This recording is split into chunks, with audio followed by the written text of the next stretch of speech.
Welcome back, everyone, to another week of Roleplaying Unlimited presents Baldur's Gate, Descent into Avernus.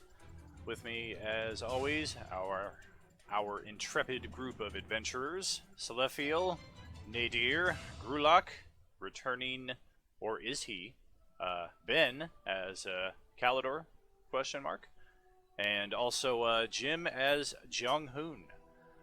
We do have a combat in progress from last week that was not going too well for our players here. That will get us moved over to our map and our impending TPK.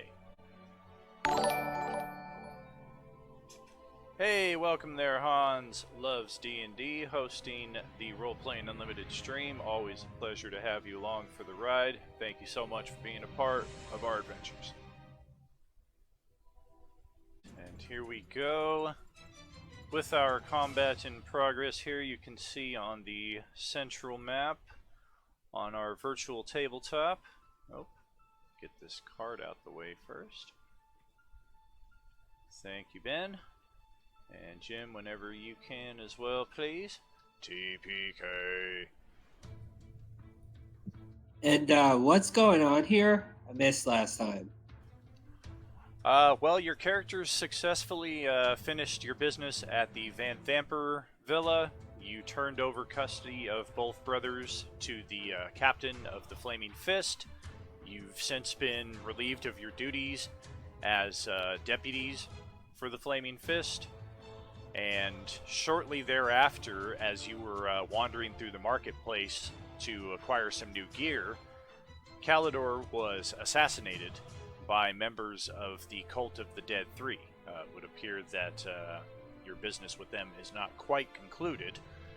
And throughout the course of that combat, one of the cultists repeatedly declared something to the effect of, "We have doom. If you want to see him alive again, come to the Lech," which is a neighborhood as well as a seedy tavern in the lower city of Baldur's Gate. Your characters finished off those cultists. Now short Kalidor, however, you spent the night at the Elfsong Tavern, got your long rest finally, you got your hit points back, all your abilities, and then you came into this combat here, where almost immediately things just were not going your way. Not necessarily are you outmatched, but the dice were definitely against your characters last week. Kyla and James both got knocked unconscious almost from the get-go. Jeong-Hoon, as we can see, also unconscious. And that's after getting knocked out, coming back to one hit point because of his half-orc feature, and then getting knocked out again. Damn. Yeah. That is where we're at right here. We do have some skeletons still in play. One of them up on the porch with a longbow. One of them in melee right here. We have a spellcaster who, this guy went all out. He just threw all his cards to the wind, and he was going to go full risk charging the half-orc fighter in melee combat, and somehow the wizard has rendered the half-orc fighter unconscious. So that's just an example of how bad things have gone in this combat for your characters.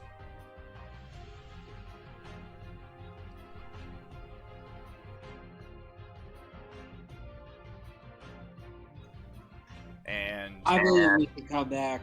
We got this, you guys. I also want to remind, as well as in Jim and Ben's case, Ben wouldn't necessarily know this, but Jim, assuming you regain consciousness, you would. There are 2 additional participants on the enemy side in this combat that keep stabbing and then going invisible and then reappearing elsewhere in the combat. So those 2 have been particularly nasty, as you would expect.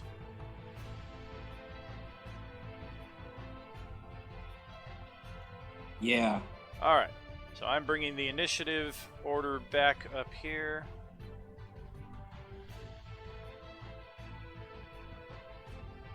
I don't see me in the initiative order.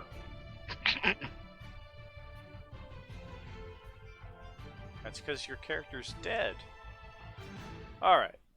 Actually, I did roll initiative for you, Ben, and you are all the way down there on a 4. Alright, so it looks like Hezra is going to go first here. I will assume control of her character for now. We'll see exactly the future for Hezra following this combat. I guess same can be said for all the characters.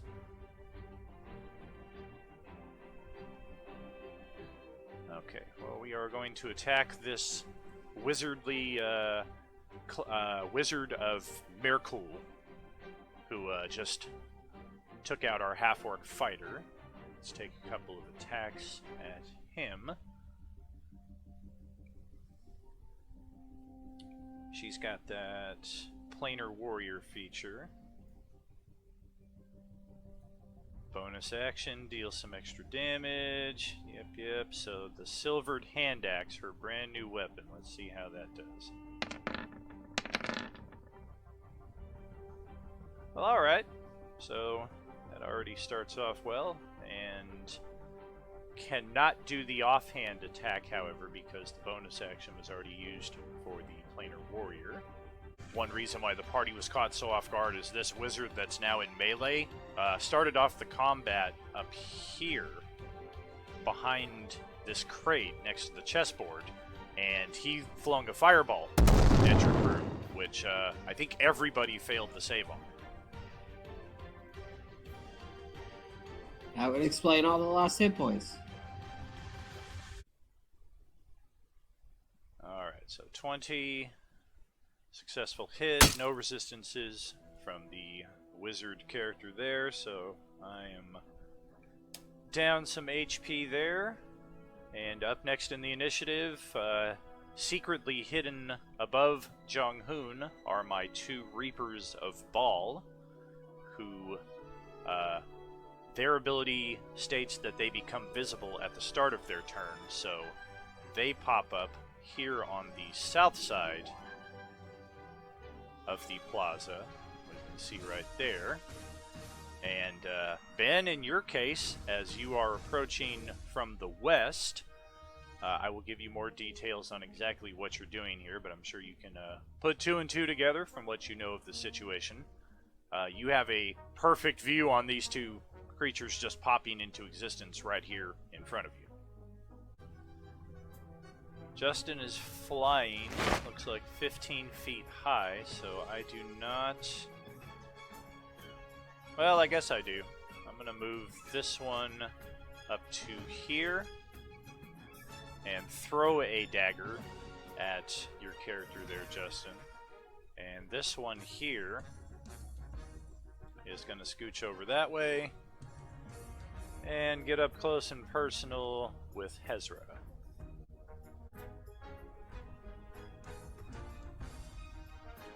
Okay, 2 dagger attacks. Yeah, I'm throwing both of them at Nadir, which will leave me without a weapon until I reclaim. Both of these attacks at Nadir, thankfully no advantage. The downside is they both appear to hit. Looks like I still got some dice from last week. Okay. 2 dagger stabs at Nadir, and with 10 feet more of my movement, I am going to move to here and pick up one of those daggers that, after stabbing into Nadir, force of gravity and the weight of the dagger send it falling into the pool there, where I then retrieve it. So I got 1 dagger back. And then this particular one goes invisible again. This Shroud Self ability here, after it makes an attack, goes invisible. It's actually this right here that specifies that. Makes 2 dagger attacks and then uses Shroud Self. Justin, looks like you got a successful concentration check. And then 2 dagger attacks on Hezra. Stab. Stab. Oh my goodness gracious. Well, so there goes Hezra. She's unconscious again.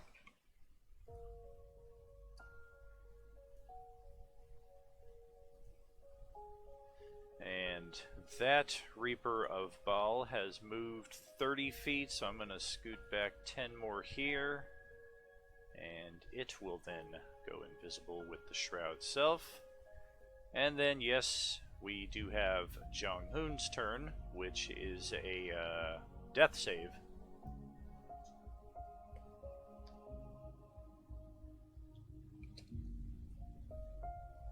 Alright, so you're one up on the death save. Quick turn there. Back over to Nadir. Get a little zoom in action.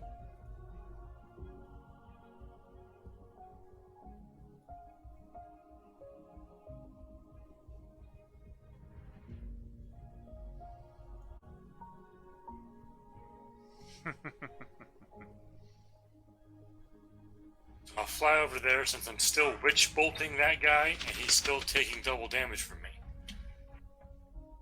That's the main guy, right? Yeah, I gotcha.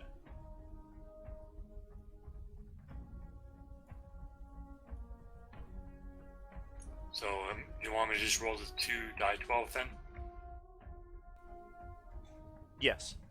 Yeah, it's auto damage at this point because you successfully got it, right? Yeah, as long as I spend my action concentrating on the spell, it continues to do damage. Okay.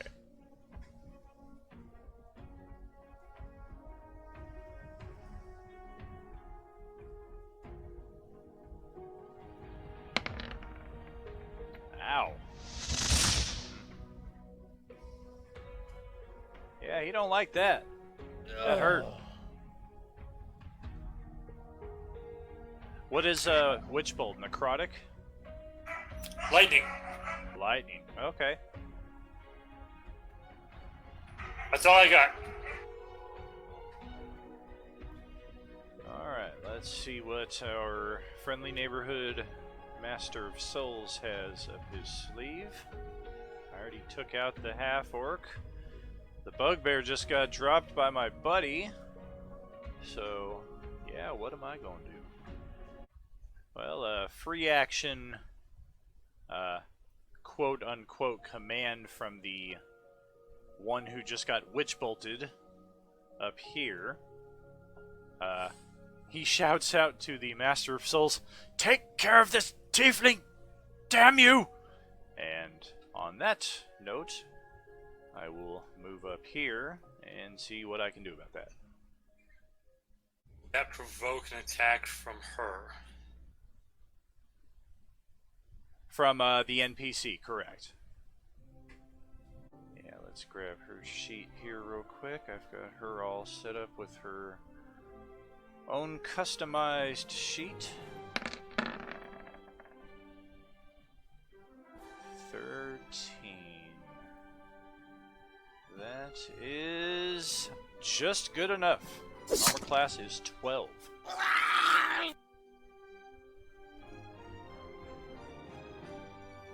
Yeah, nevertheless, the Master of Souls will maintain focus on Nadir and toss a Scorching Ray at him.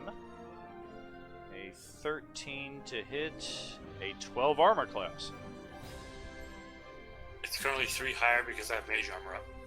Ooh, very nice. Do I have anything? No. Nope.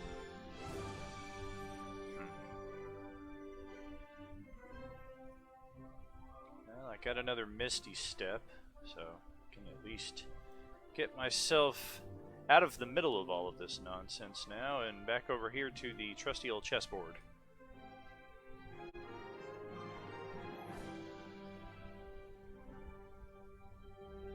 Keep Dawn's threatened square? I'm sorry? I think he just left Dawn's threatened square too. Yeah, but a teleport is different than him walking away. Correct, yeah, I just blinked out. Speaking of Dawn, however, it is your turn. Gee, I wonder what I'm going to do. Oh wait, maybe I will swing at disadvantage at this guy because of that stupid aura he has.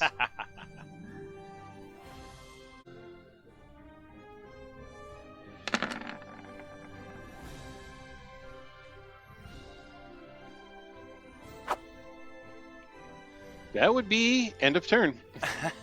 Yeah, no good there, brother. Alright, skeletons. I have 2 of you remaining. And yeah, looks like one of you is on Selaphiel and one of you is firing an arrow up at Nadir.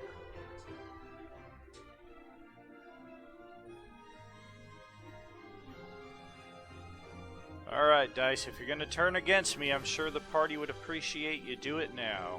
Stab on Dawn. Alright, well, Dawn's hard to hit as it is, so that's kind of par for the course. However, this one, yikes. That looks to be exact.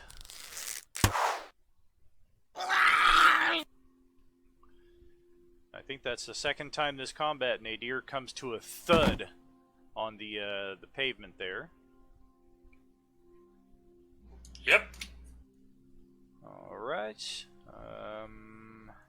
Our ally and follower of Torm cries out at all of her companions that are just dropping around her. She doesn't know which one to help. She's got 4 of them within 20 feet that are just completely unconscious.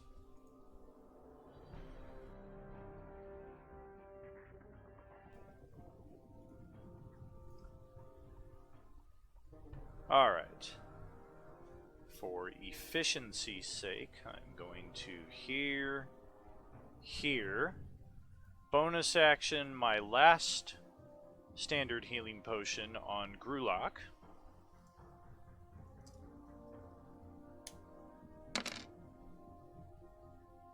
Damn good healing potion as well, so Gruhlak's got 9 HP. And then with the rest of my movement, oops, that's wrong. Thanks. To your feet, warrior. This battle is not yet won. She steps over here. And let's see if we can finish off this skeleton.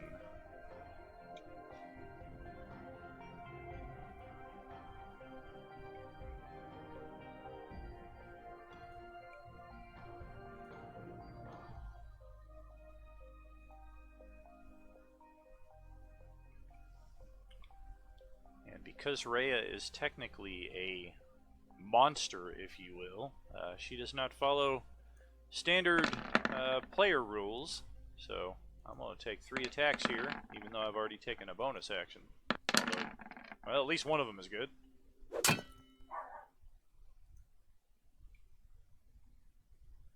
Alright, so 6 piercing damage on the skeleton. Okay, that is done, and she is done, so that brings it to Gruhlak's turn, and let's see what you got.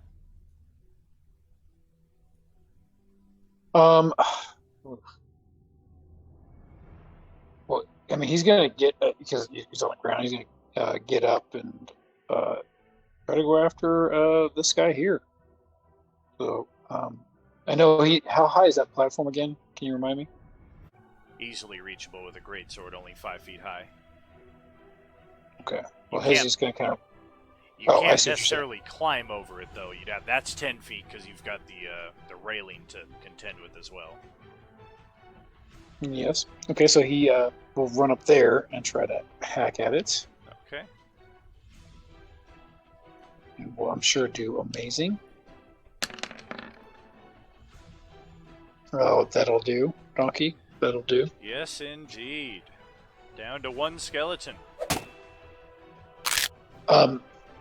Bonus. I can use a bonus action to drink a potion. Correct. Correct. House rule: we use bonus action for potions. Okay, and that's 2d4 plus 4. 2 die 4 plus 2. 2. Yeah, 2 unless you have a die greater, 4. that's 4 die 4 plus 4. If only, my friend. If only. So he's going to drink a potion while I have an opportunity. That was good. Okay, 8. He'll take it. Yeah, better than average. Yep. So that'll give him 17 points Cool. to work with. And let's see here. He will move a few more feet, or actually move down towards Hezra.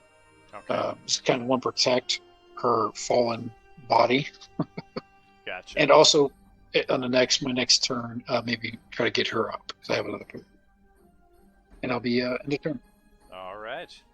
Well, then let's come all the way down here and see what our new friend Kalidor has in store.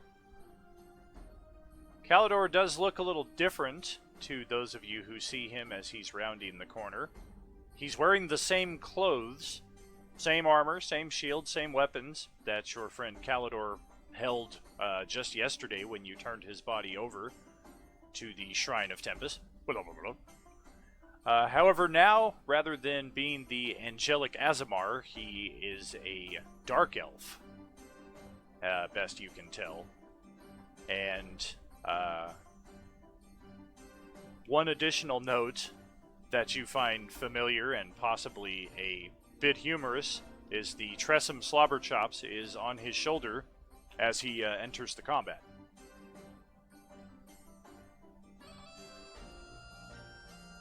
Well, my attention is a little occupied at the moment. So.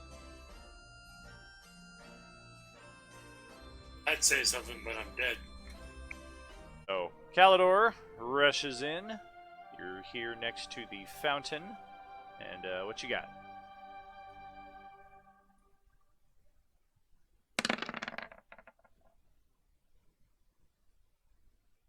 Okay, so spiritual weapon coming up.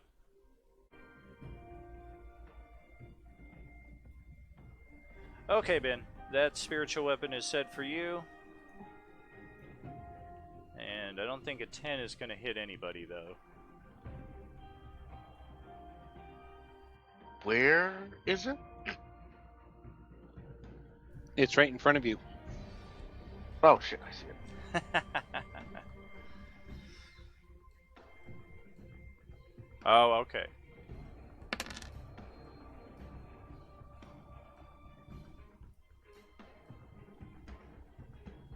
Gotcha. Throwing a little ranged healing over at Jeong-Hoon. That is ranged possible, right? It's not touch. Yeah, healing word is my range. Dig it. Thanks. What? Kalidor, is that EOT for you? Yep, that's all I can do. All right. So Well, don't worry, now- because hopefully we'll be level 5 after this combat. The Paladin and his never-ending quest. We will attain level 5, and it'll be after this combat.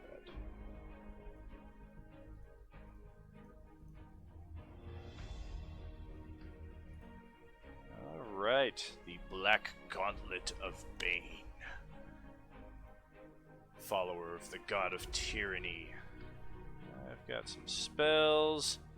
Oh yeah, I cast that Spirit Guardians last game, but it was promptly nullified after I took some damage and failed what would have been a very easy concentration check, actually. So this time we're going to go melee. 2 attacks with the mace on this Azamar here right in front of me.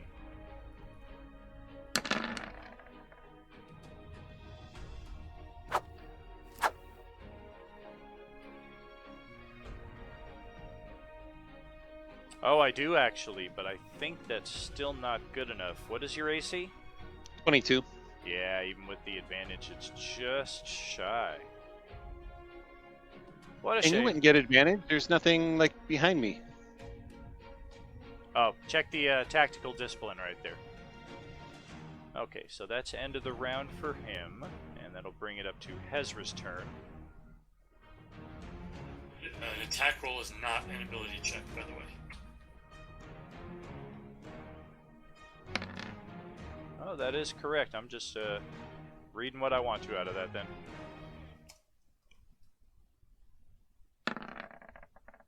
I'll Okay. be right back. I'm going to get some food.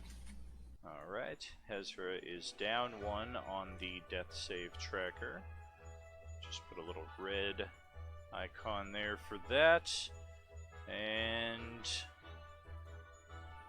now visible are both Reapers of Baal, who have Kalidor in a perfect flank, just due to the way that he had moved.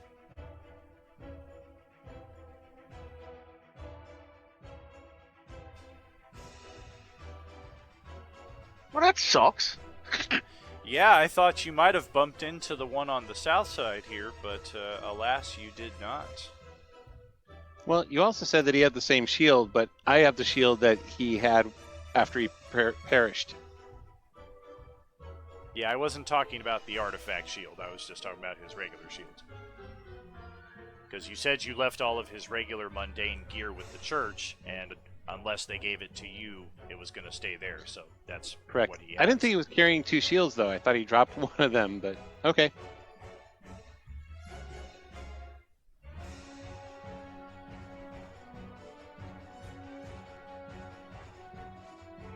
Well, alright here. Let's, 4 dagger attacks on Kalidor with advantage.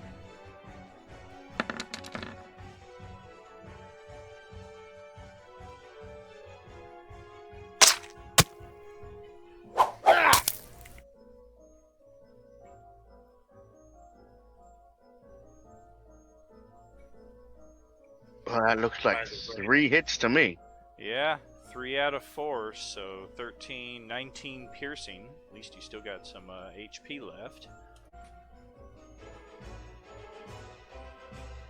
Alright, well, one of those, probably this guy's one, will get some payback on that.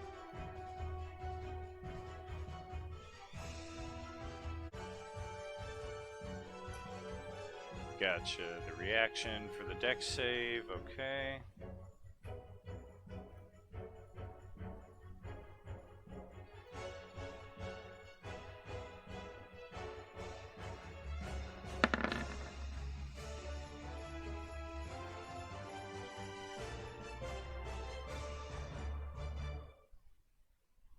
Does he get advantage on his save?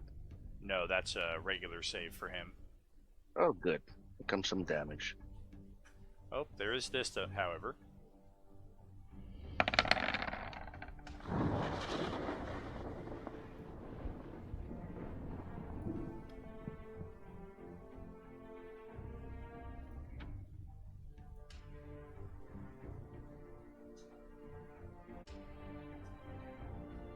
So what is that? I take double damage? Extra dice damage, yeah.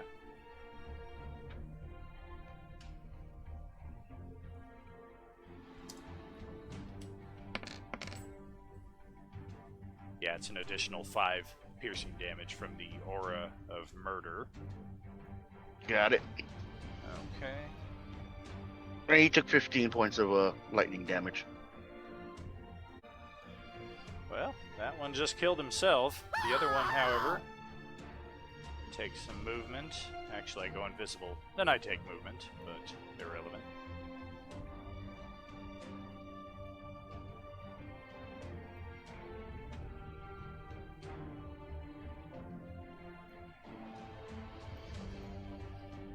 Okay, and then Jeong-Hoon is up. All right.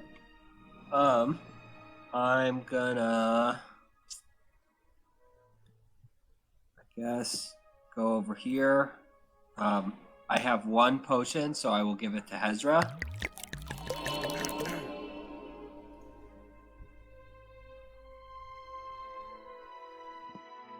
Then I am going to use that new healing that I got.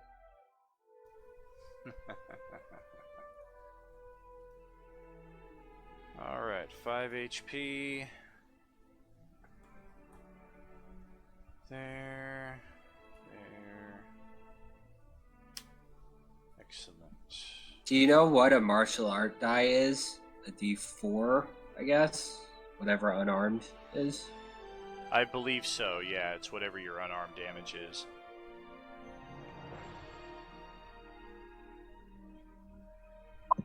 Yeah, I will heal a little bit more. End of turn.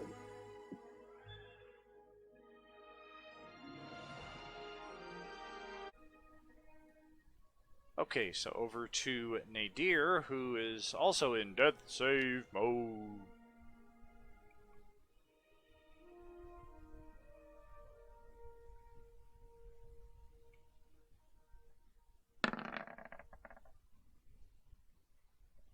Well, that's not what you want.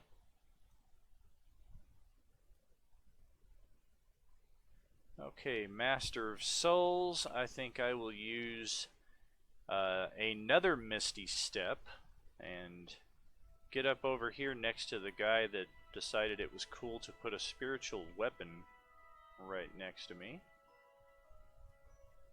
And let's go to town on him.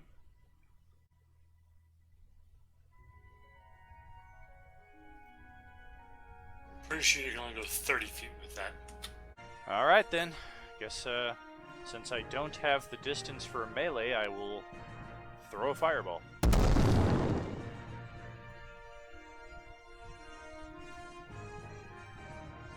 Not gonna get up in that half-orc's face again. He looks pretty angry. So we will center a fireball on Kalidor down here. And dex saves from... Man, what's that? Everybody except for Dawn and Justin. Alright, 27 fire, which we will actually change to necrotic through the special ability of the Master of Souls. Do you want to use inspiration, or are you unconscious? You know what? Thumbs up. Let's do this. Bam. Claim. So I will try again. May the Force be with you. And worse. Even worse. That's great. Why is this happening? Why? Double checking my numbers there, and I am just on the periphery with my invisible guy, so let's roll a save. Of course, I'm absolute money on the save. Looks like Jeong-Hoon is back down. I still believe we can get this. He says as he's going down, "You guys got this!" Ah!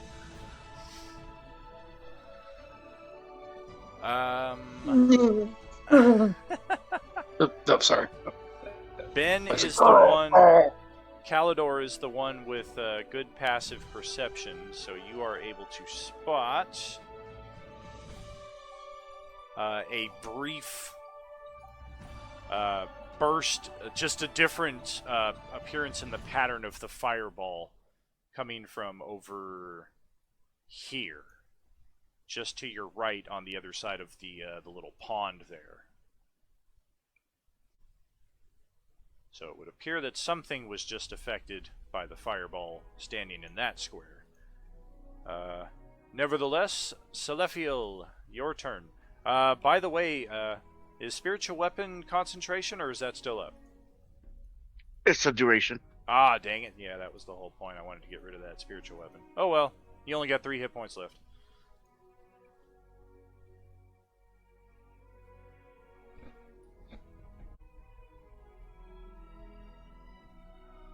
Selaphiel hears over his shoulder, "Stand true. We have him where we want him."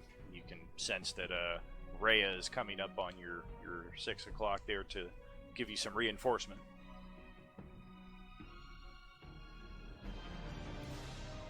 Okay. My turn?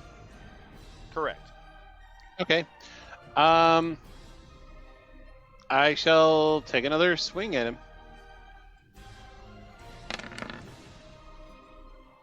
No! Good grief. End of turn. Alright. My final skeleton. 1 and 3. 1 and 3.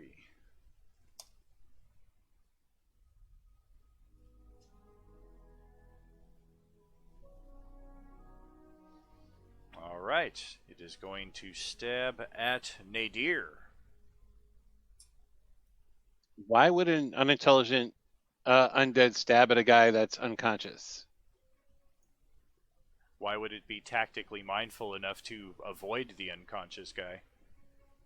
Just like zombies kind of pounce on you after you're already down, the skeleton's just attacking the nearest target. Y'all questioning my will a lot tonight. Alright, 22. Stab on Nadir there. Drops 1 down on the death save tracker. And Rhea is going to step up and at least establish the flank there so that the disadvantage is nullified and just made normal.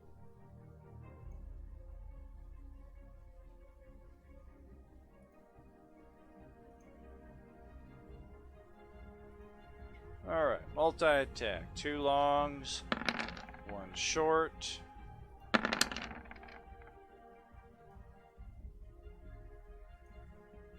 Well, the second 2 are good. AC for this guy is a 16, so the first will miss. Second 2 will land. And the Black Gauntlet of Bane is running out of health right there. Nevertheless, he appears resolute that he's going to fight this to the death, or at least as far as he is physically able to do so. And that'll bring it to Gruhlak in the familiar position of being unconscious. What you got? I will. You know what? I'm going to roll the best death save that you've ever seen. So here it goes.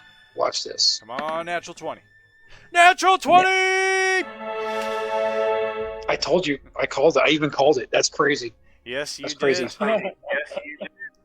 It's like a 1 hit point, right? Yeah, you come back up at 1 hit point. And only heard by those listening to the stream because I didn't talk to you in Discord. I was like, come on, natural 20. Come on, natural 20. Wow. Wow. And of course, I said that I was going to be the best one. But, you know, it is what it is. All When you're right. the heart and soul of the party. I'm not sure if this is a house rule or if we're playing this by the exact mechanics, but the way I always work this is if you natural 20 yourself back to a single hit point, that is not your entire turn, because otherwise you're about to be unconscious again, probably. So go ahead and take your turn as normal. Sure. Okay. So for my bonus action, I'm going to. It's tough between his or Jeong-Hoon. So I'm going to give Jeong-Hoon the healing potion. I'm going to feed it to him. Jim, if you want to roll that, that'd be as well. Once I do that, I will go on the offensive and help the Selaphiel. I think I'm going to go up there and help him with the gentleman that's in front of him. Because that seems to be somebody who's kind of coordinating this debacle. It's like, would that be accurate? Oh yeah, this is absolutely the leader. He's been calling out commands. He also has an aura of fear that unless your character is immune to the frightened condition, all attacks within 5 feet of him are at disadvantage. However, because we now have some flank established, that's going to nullify that and just make any attacks against him at just normal. Gotcha. Okay. So essentially it's a normal attack. Correct. Okay. Let's see how it goes.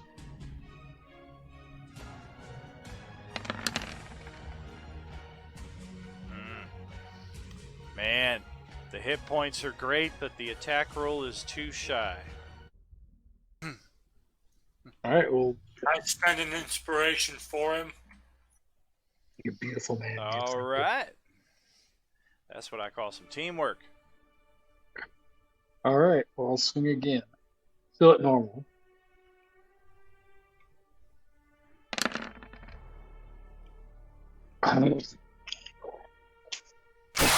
Yes. Ooh, this is a choose 2 as well. So, Justin, I'm guessing. I'm kind of liking. Do you want the secondary effect there of the choose 2? Do I get to choose it? Because I'm using it for him, so I don't know. Well, the reroll part I would say is his. The other part of it you can either choose to give to him or keep for yourselves. No, normally, I guess you would only have the one option. Well, that brings a question then. If I give myself temporary hit points, am I awake? Yes, you are. Well, then I'll Do it. probably do that because I'm one failed save away from death. Yeah, you're temporarily awake. That's all we need. That's all we need right Get now. them HP. So you need to re-roll the d20, or is that for Justin? No, you've already done that, James. You already re-rolled the d20. Oh. He's going to roll a d20 now, and if he rolls a 10 or higher... Whoa, look at that! Wow. 2 natural Now 20s. it's Well, on. instead of 1 This is real a good hit time point, for it. it's 4 temporary hit points. I don't know which is better, actually. This is what a weird reversal of fortune so far. Yeah, for So sure. weird. I mean, if Dawn is correct in calling that this is the combat to get you to 5th level, it will have been well earned, to say the least. Okay, so that is a hit. I am 9 hit points fewer, and you can just see that our Black Gauntlet of Bane is hanging on by a thread. Alright, Kalidor, what you got? As you're patting out your brand new clothes. I just got reincarnated and all my clothes are already singed and burned. Now what?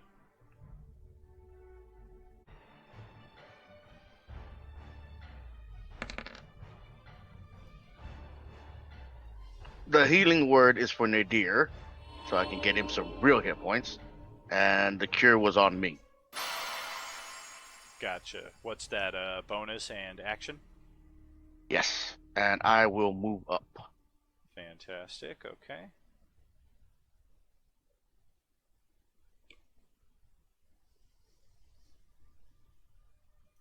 You said these thing is what was it? 5 feet up? What about 5 feet? I'm sorry. Oh, yes. The Yeah, elevation? Yeah, the porch is 5 feet higher in that position. It's 10 feet higher if you're trying to climb it, though, because there's a railing to contend with.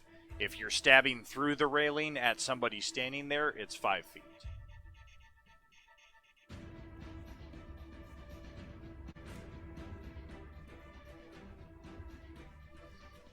That's EOT for you? Yeah. Alright, the Black Gauntlet, likely his last turn here. He's going down swinging. And his dying words are something to the effect of, Bane has already claimed your souls, and you are marked for death. Basically, he doesn't seem to care that it's not him that's going to be the one laying the death blow on you. Either way, your days are numbered.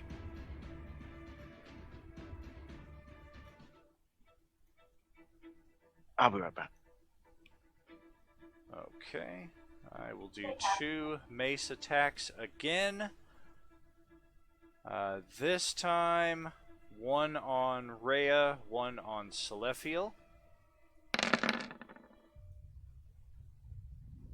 Oh my goodness gracious.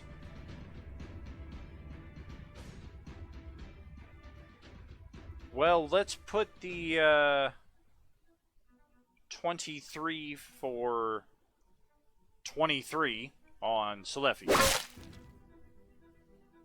Got a feeling this guy's taken enough natural 20s to last a few weeks already, so we will deliver that particular critical to our NPC ally for, what's that, 12, 20, 27, which is 1 more than she has.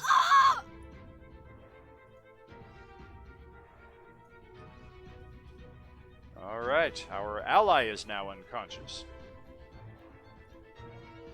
So that's it for the Black Gauntlet.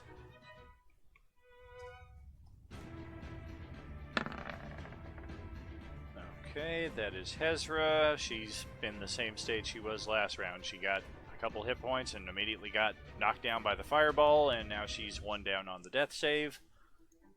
That brings up our Reaper of Baal, who is hiding over on the east side of the fountain here. Boop. There he is. Excellent. That all looks good. Okay, this is the one that only has 1 knife, by the way, but he can still do a double stab. Just if he decides to do a ranged attack, he's only got 1. And looks like Jeong-Hoon is perfectly in position for this guy to just kind of come up on your side and, hey, buddy, stab, stab. Oh! I don't even know what's going on! I'm not even supposed to be here today.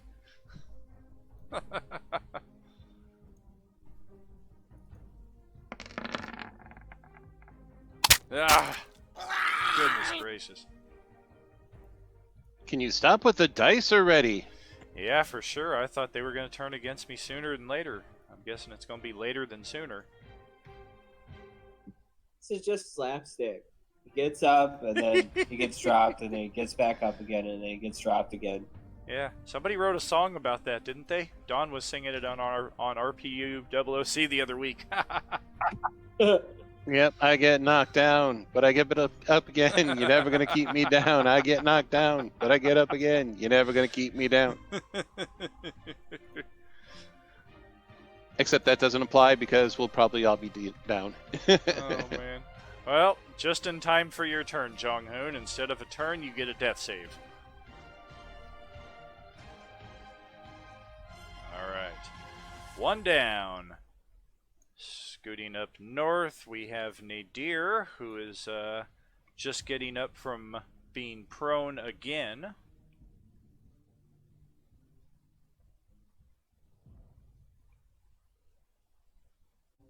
This guy looks like he's almost dead.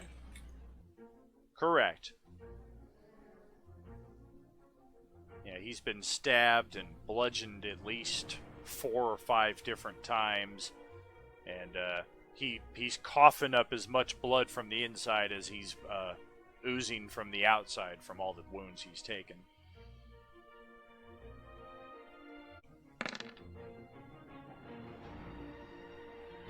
That's on Rhea. Nice.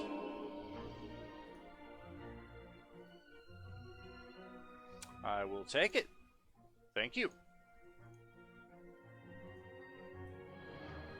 Her eyes kind of pop open, and her hand immediately clenches around, her hands clench around her 2 weapons, and she just looks up at Nadir with a smirk. And that'll be the end of my turn.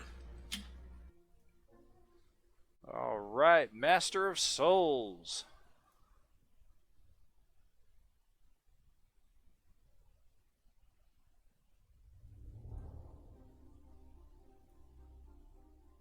Alright, we want to sacrifice these guys, but our numbers are not in our favor. I'm also out of fireballs, as well as Misty Steps. Oh no, I still have one left, because I didn't use the one last turn. Either way, yeah, I guess I will use it this time. And pop up over here next to the half-orc from behind. I ain't scared. I ain't scared. See? I ain't scared. Aww. Well, I guess I'll have to use my second attack on you as well. Oh. Still ain't scared. Oh, dice. Wow. Gruhlak, the untouchable. It says a good sound to it. Instead, it is Gruhlak the Ever-Touched. I don't like that one. Selaphiel's the only one who might be able to begin laying a claim to untouchable status with the AC. Yeah, maybe. If you look at my current hit points, untouchable status does not apply. Well, that's not AC though. That's fireballs. But still, that's what I'm saying. You're the only one that might be able to start laying claim to that just because of your AC. But Yeah, you we're love the probably balls. still a ways away from that. All right, I'm going to bonus action a healing potion.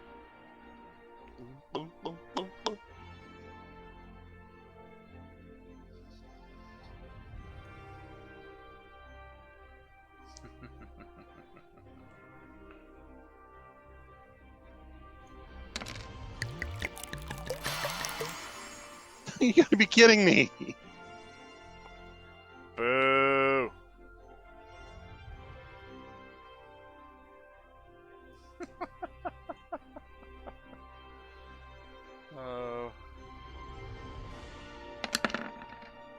Is Justin throwing up? Is he okay?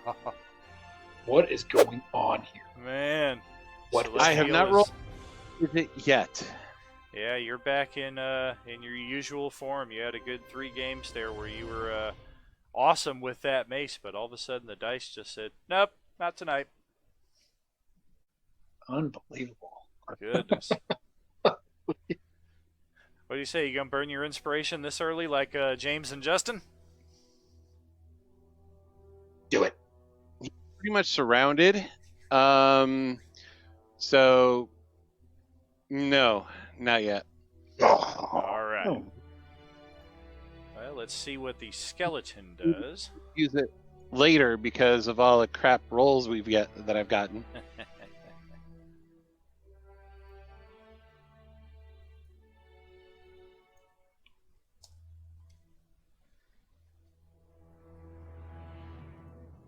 Man, this skeleton really likes Nadir.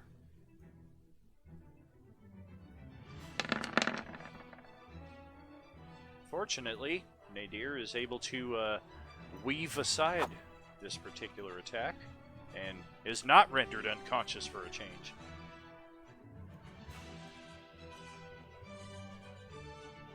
And Rhea, our ally, fighter follower of Torm. Let's see if she's got what it takes. 3 attacks. Come on.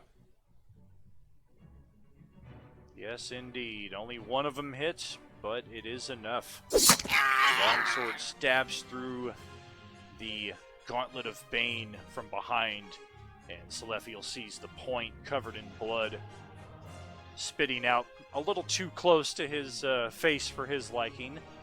But you do at least have the satisfaction of seeing the life leave this particular unholy warrior's eyes as he falls dead at your feet. And Gruhlak, how are you still standing? Didn't I just knock you out? Yeah, I did. Death save. Yes, you should be 0.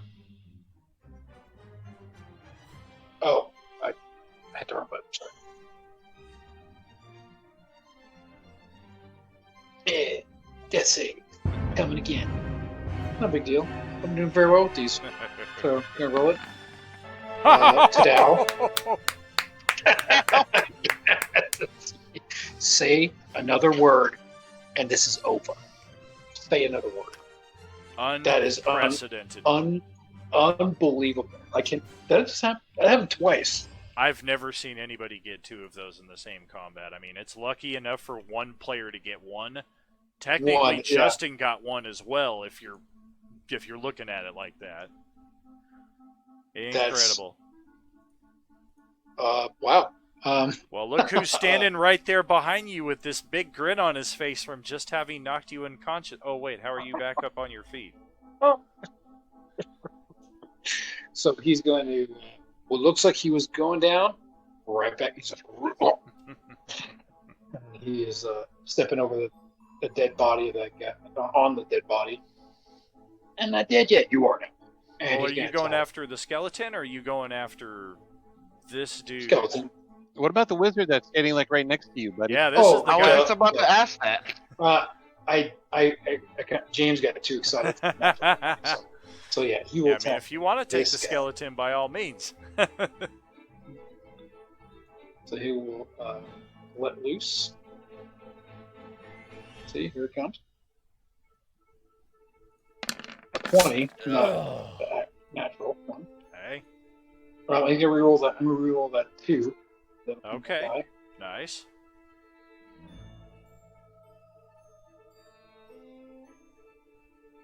That's a D6. Yeah. Yes, indeed. Gruhlak is certainly amping up that myth about half-orcs being hard to kill. All right. So go ahead For sure. and for Yeah, reach another- that, right? Yeah, another 3 damage. Yep. And obviously blood everywhere on him because he's been dropped up, drop, up, down, up. Somehow he is standing. And he's just Have the bloodthirst look. Goodness. That'll be. Oh, hold Roll up. a wisdom save for Gruhlak. Shall do that right now. Folks. Then might. Yeah, one of my better rolls. Oh, wow. All right. And Kalidor, go ahead and take your turn while I just do this narrative here. The Master of Souls, as he loses the majority of his hit points to that one attack from Gruhlak right there, he begins speaking some kind of infernal incantation that Selaphiel catches enough of, in addition to his knowledge of the language, to be able to translate. He's not speaking very loud, so Nadir is just kind of barely able to hear it. His perception is not very good either. Gruhlak doesn't know what is being said to him, but Selaphiel makes out enough of the Master of Souls incantation to tell that this guy is doing some kind of curse on Gruhlak's soul.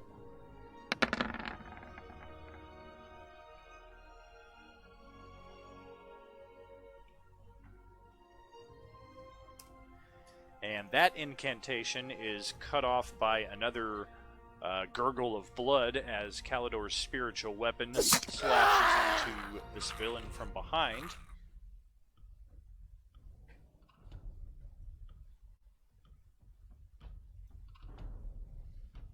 For what it's worth, Gruhlak, you do not feel like anything just happened to your soul.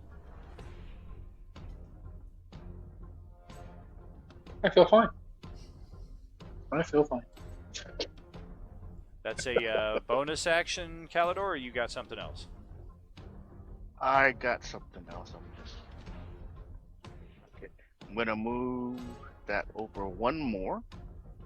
I'm gonna move here and attack the damn wizard. All right.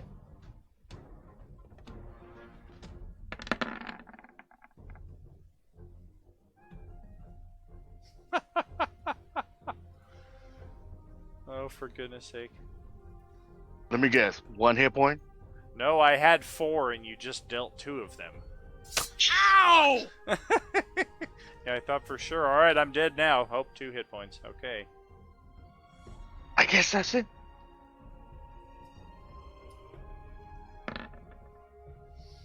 Well, Hezra does not have a natural 20 revival in her like so many others. I do have my invisible Reaper of Baal, who appears again over on the east side of the pond down here. Pretty much same place he started out last turn. And I will do 15 and 30 and move up here and do a stab on Nadir.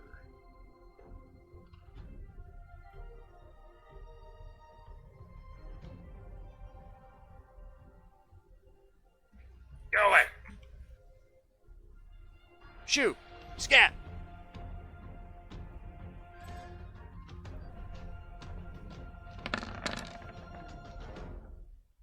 Oh, jeez Louise.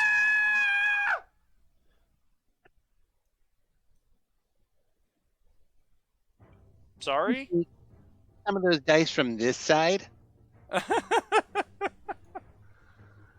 One or for two. Goodness gracious. Well, James is taking them all on your side. I don't know what to say about that. I've got plenty for my side, though. No complaints here. Holy moly. Natural 20, natural 20, natural 20. Okay, so I will go invisible again after that. Maybe I moved. Maybe I didn't. Jeong-Hoon, death save again. I believe you're 1 up. No, I'm 1 down. Well, not anymore. Wow. Oh my god. Wow. Holy moly. That is insane. I applaud you, sir. You can't kill half-orcs. You Wow. just can't. Right? Oh my goodness. This is unreal. Yeah, we're unkillable. So, all right. Send a Tarask. I don't even care. Send a dragon. Oh, we'll be Yeah, fine. We'll be exactly. fine. Me and Jim will be fine. Yeah, the two half-orcs will just Drax it from the inside. Ah!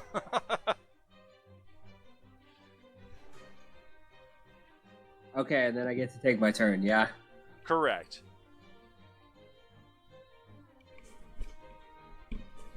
What is the D6 you rolled?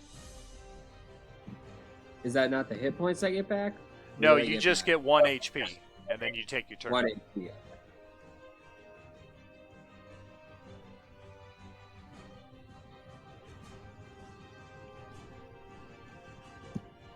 Okay, I'm just real fucking tired of this wizard guy here.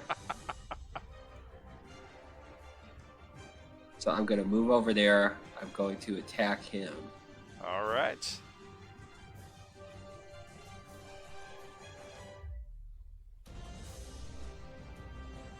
I would say move 1 square south and you'll get your flank advantage at least. Yeah, there you go. Oh, You can that's get the better, flank yeah. with the drow.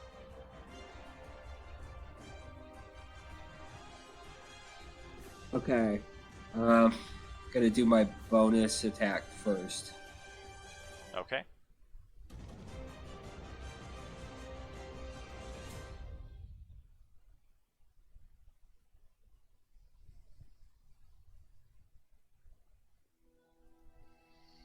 All right, 2 for 1. You successfully 5-finger death punch the Master of Souls right in the throat, and he just goes down gurgling and is dead before he hits the ground. And the final skeleton, having been animated by that Master of Souls, just crumbles into a pile of bones over here. Great. Okay. I am then going to move some more. Just gonna move behind this box and use my healing power again. Okay.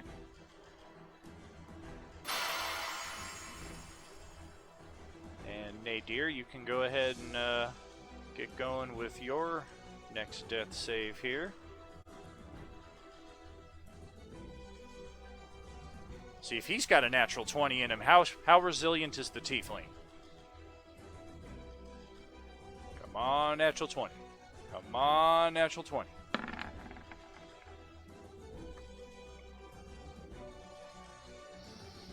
Well, I guess everybody can't be the Incredible Hulk.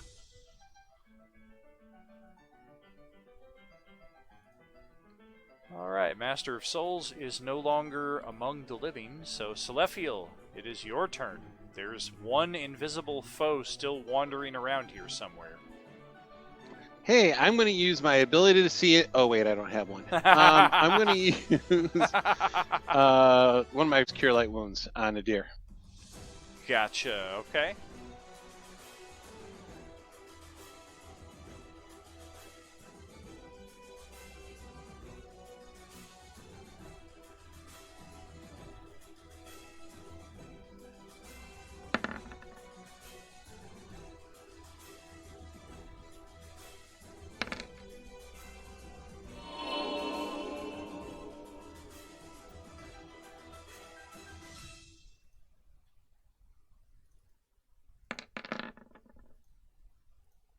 And then I'm going to use my move to move over to here, and a bonus action to use my second potion on Hezra.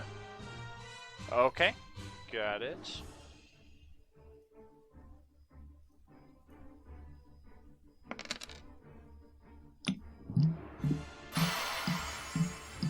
Hey, alright. Everybody's back on their feet again. That will end of turn for me. Okay.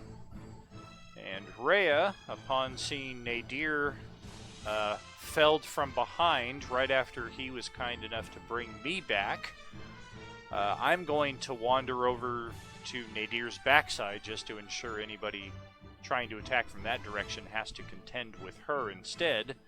And in the process, I bump into the Reaper of Baal, who is right here. And I've already rolled all 3 of my attacks at disadvantage. And let's see the results of that.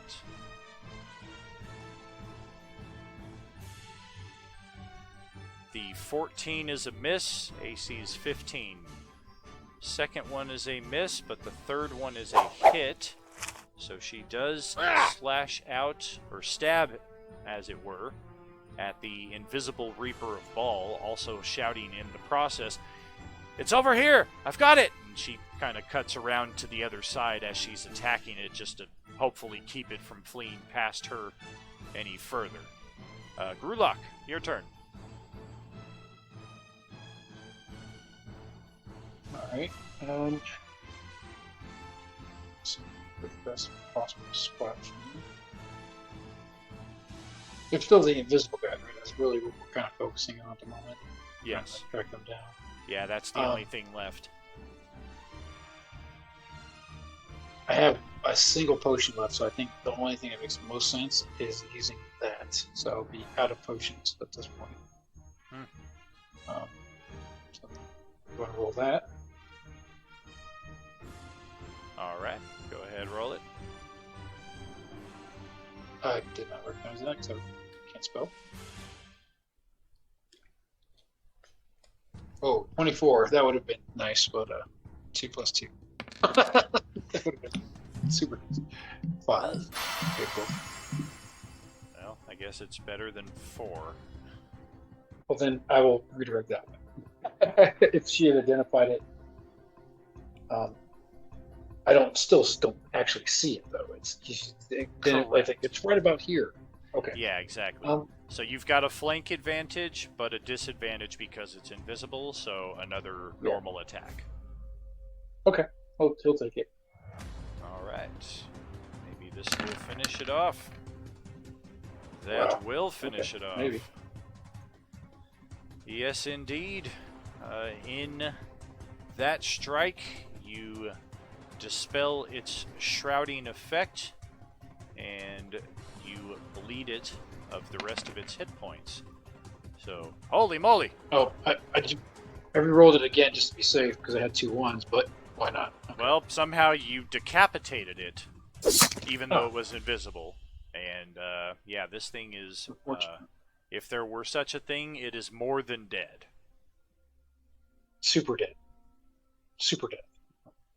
So yeah, he goes over there, hacks at it, and he's still kind of wavering on his feet, but happy. Oh, yeah. Alright. Well, look at that. We have actually survived this combat that some thought was going to end as a TPK. And I'm sure you can acknowledge from your positions that I didn't really hold anything back on any of you here. This was a well-earned victory. We will get to the interior of the Lech, this building up here that I'm highlighting for our streaming viewers. After we take our break, we're actually about a half hour behind on our break, so we're just going to take a quick 10-15 minute right here. To expedite the process, Dawn's fortune-telling abilities have come in correct, and this was the combat to gain your characters the necessary XP for level 5.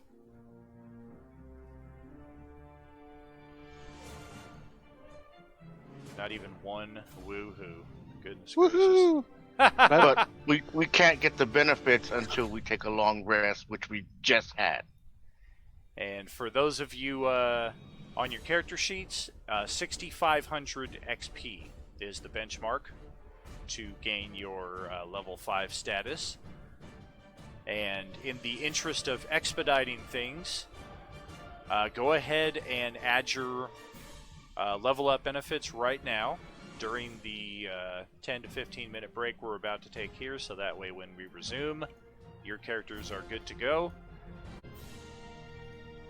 But nothing happens inside the building then? No, we will get to that after we come back from the break. Your brother is indeed in there. I just wanted to facilitate the mechanical stuff here while we're on our break. Don't go anywhere, viewers. Stay tuned, and Good we'll be copy. right back.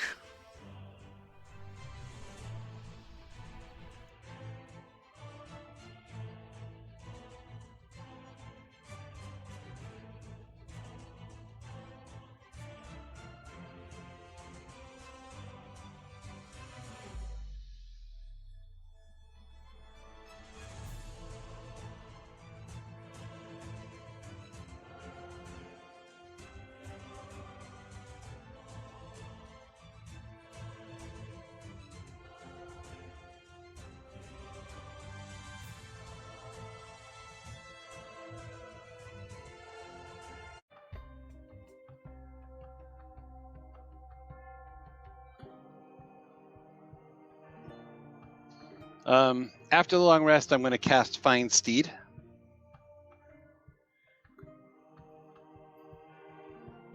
I like the Find Steed spell. Yeah, like Find Steve.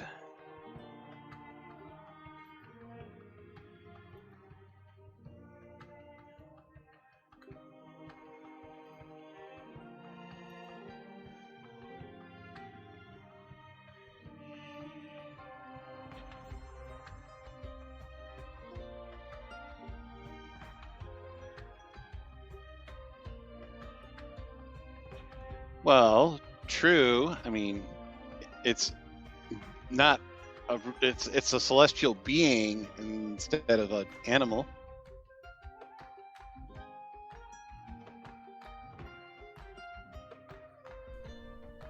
What if it's like a celestial peacock that he's riding? Welcome back, welcome back. We are back here at in Baldur's Gate, in the neighborhood known as the Lech.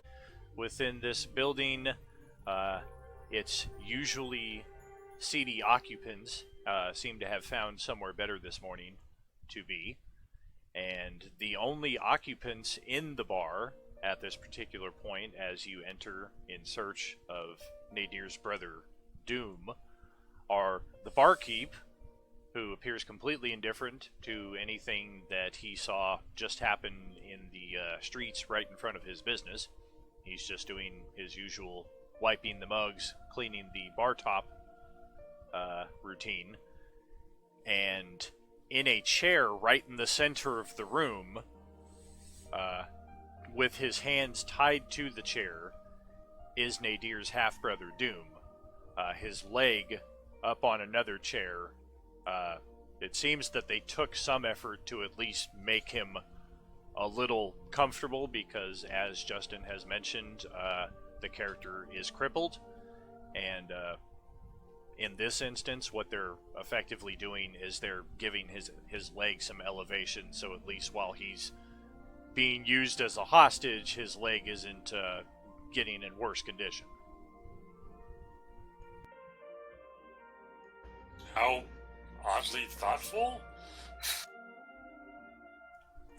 Yeah, maybe he makes a better sacrifice if his leg is in better condition. You're not sure you'll ever understand that one, because all of the cultists of the Dead Three appear to have been killed now.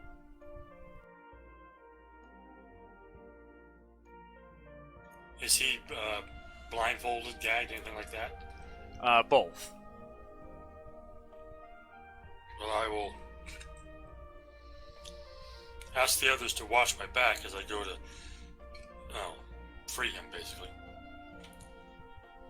Gruhlak will kind of move with him just to make sure it's covered. Gotcha. Yep, everything seems clear at this point. All the dangers appear to have been eradicated. And conveniently, at this point, or maybe even another 30 seconds from now, is when the first Flaming Fist patrol of the day just happens to wander through this neighborhood. Ah, egad! What's this? And they start investigating the bodies, recognizing some of them from recent days in the dungeons. There's not much of an investigation to be had, so don't feel obliged to stick around and give statements to the police, unless, for whatever reason, your character feels obligated to do so.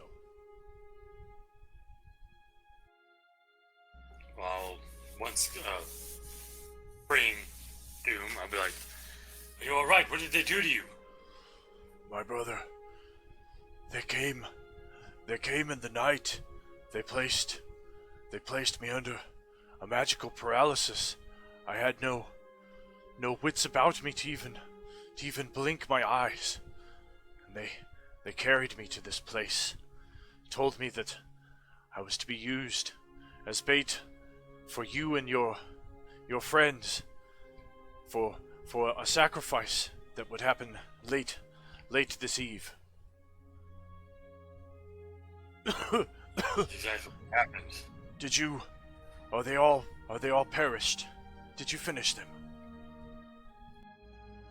All of the ones that we faced out there are gone. Yes, it was not an easy fight. We almost didn't make it. I heard many shouts.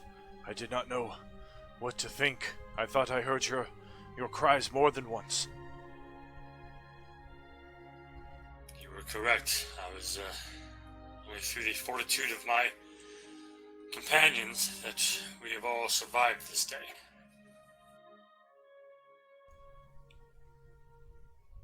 What has happened with Baldur's Gate? Why have the gates been shut?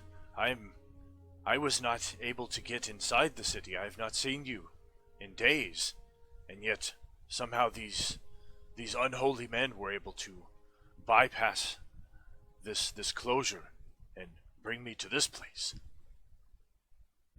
It's kind of a long story, but they were in league with one of the dukes, who is now dead, and so they were probably able to access the city that way through other means, not available to us.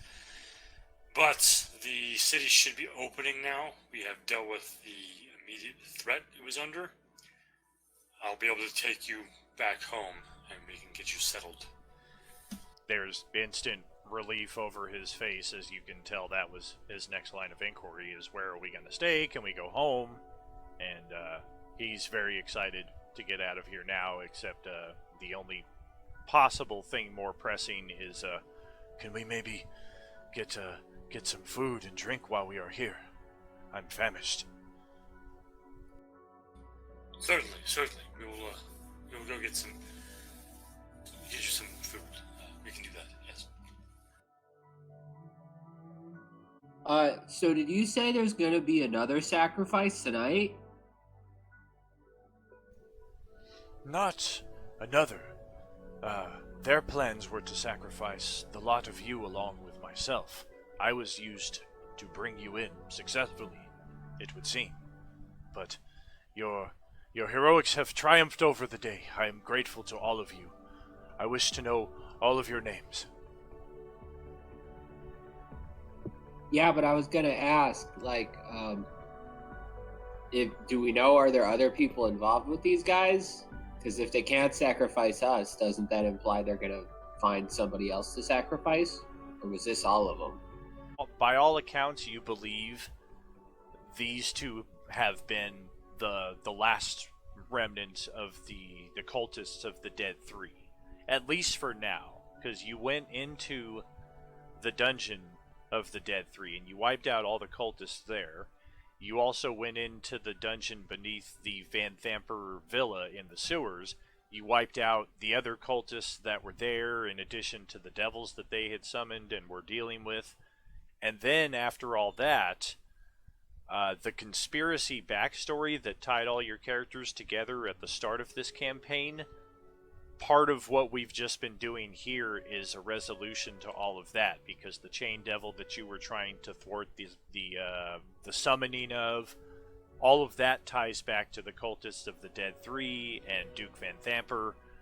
So the whole time your characters have been adventuring in the city here, Duke Van Thamper has had spies watching over you and making sure that she's taking account of your movements so that she can plot her revenge against you for thwarting the summoning of that chain devil, because you've seen the devils that they've had access to. If they had a chain devil in addition to that, you might not have overcame any of this.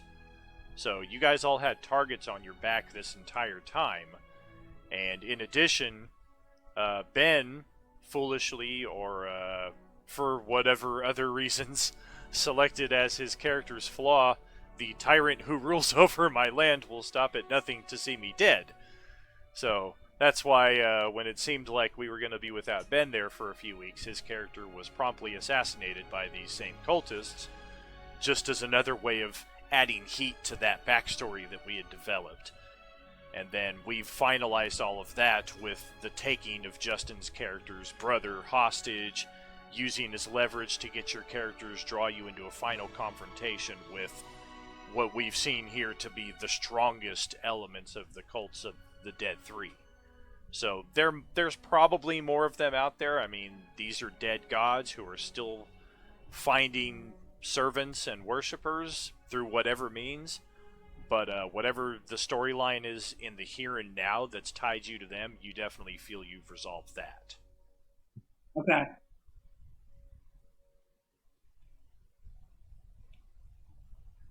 All right.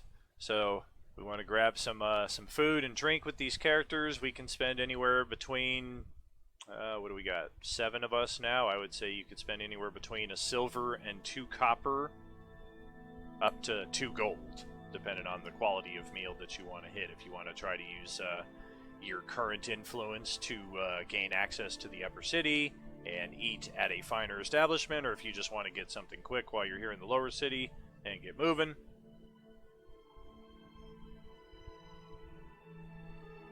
I'm kind of curious as to what state the Kalidor is now in.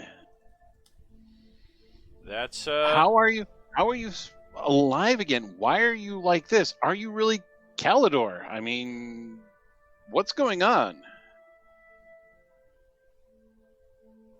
To be honest, I am not sure what I'm doing in this body or why I'm even back. I woke up in the shrine with slobber chops next to me. The priests don't even understand what had happened. Are you the evil Kalidor? I am not evil. I am still the same person I was before. Just Okay, I'm just apparently in a different body. I still have all the abilities I had before, except what I could do as an Azamar. So you're a favorite of the gods, I should say. To return your body to be given another chance.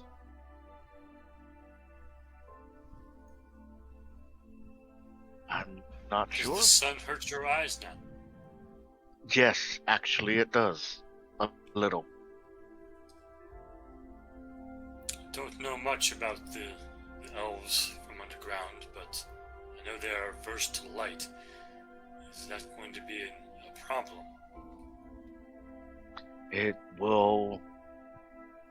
I will have to deal with it as best I can, I suppose.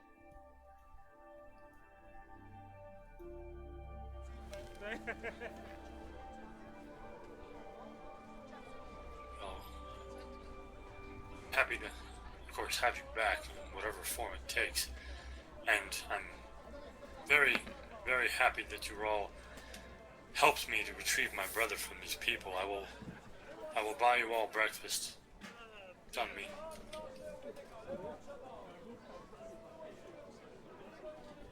I hop.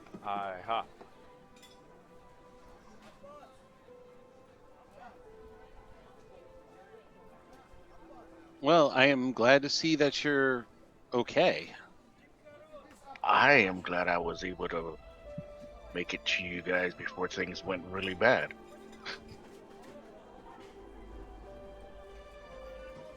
Your presence may be the thing that tipped the favor for us.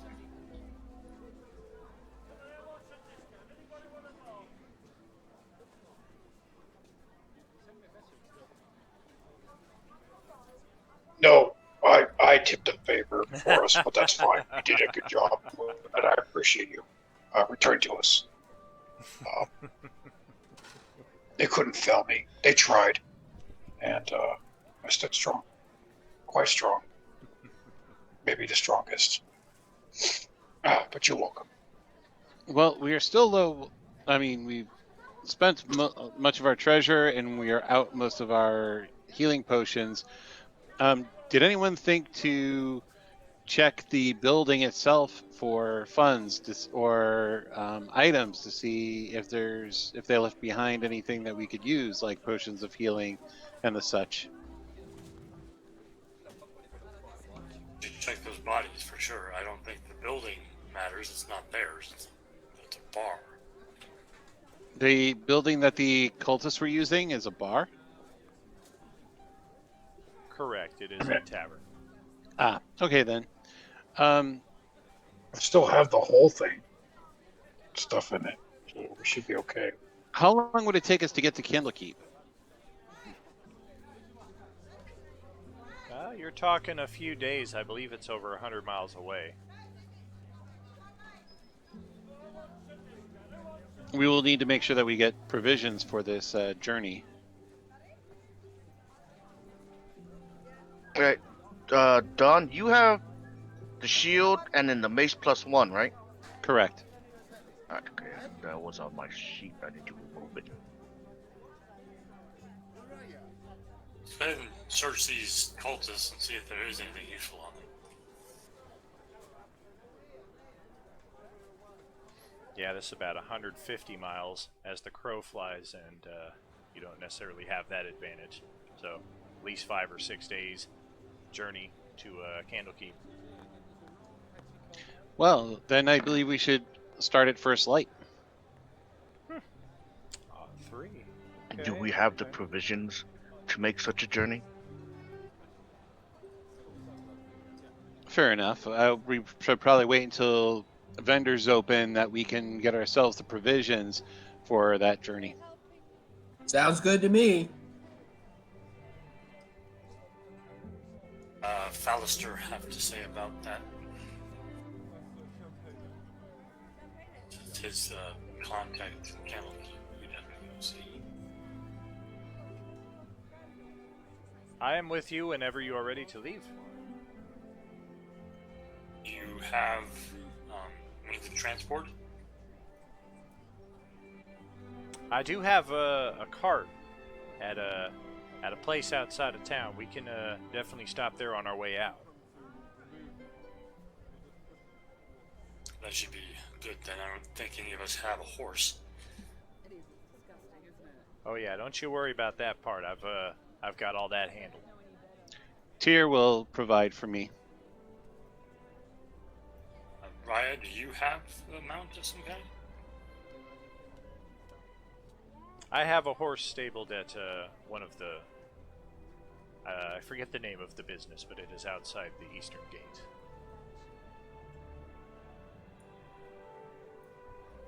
Very good. Then let us take care of what business we need to take care of here in town before we get ready to leave. I think that's the best option.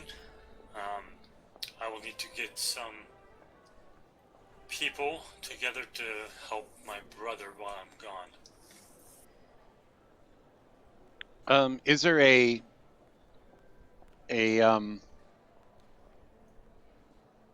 rush to get to Candlekeep? We could take an entire day to get everything settled, and to make sure that everyone is fully prepared before leaving. Certainly. I wasn't trying to make it seem like there was a rush. I was just saying we probably have at least a full day. Probably want to wait and leave in the morning. Next morning. Oh yeah, and also bear in mind that just the outer city of Baldur's Gate is a different journey altogether. There's a lot of sights to see before you even leave Baldur's Gate proper. Little Kalimshan being one of them. That's actually outside the city gates. You don't see it on this map here that we've been using.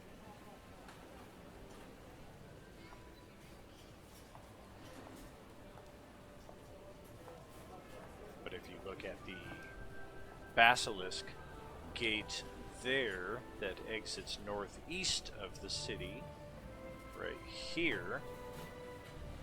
My ping does not want to work, whatever. The Basilisk Gate exiting northeast, it's that path right there that leads to Little Kalibshan.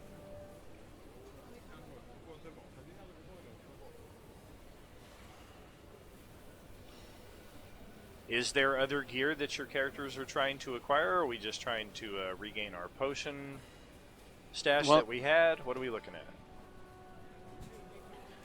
I mean, 111 gold. I'm not sure how much we had left from that, but probably wouldn't be enough. Would only be enough for like 2 potions, so we wouldn't be able to get a lot of that back.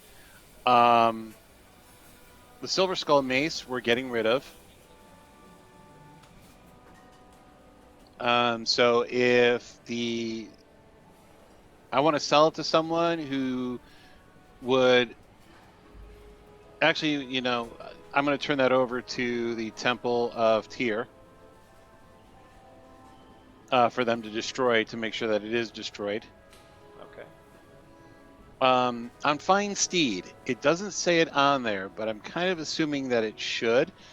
Does it come with the tack and saddle? Oh, it better. Yeah, otherwise you got to carry all that stuff on your side and then hook it all up once it shows up. Exactly. That just seems weird. So, okay. So I don't have to worry about buying that kind of crap for the steed. Yeah, that feels like AD&D or 2nd edition mechanics right there. Don't forget the tack and bridle.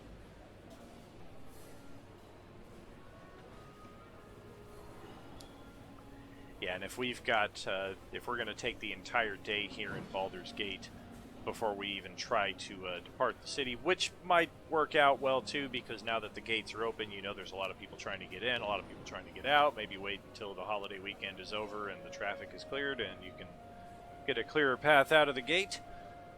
But long story short, if we are taking time here in the city, identifying the magical ring is an easy task and proves to be a ring of protection.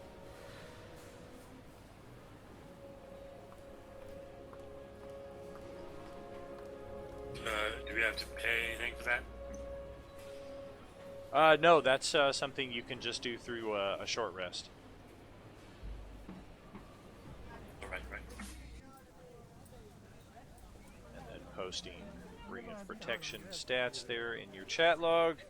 A rare magical item that requires attunement. You get a +1 bonus to AC and saving throws while you are wearing and attuned to this ring. Just remember there is a 3-item attunement limit. I have like a medium level of need for this ring, I would say.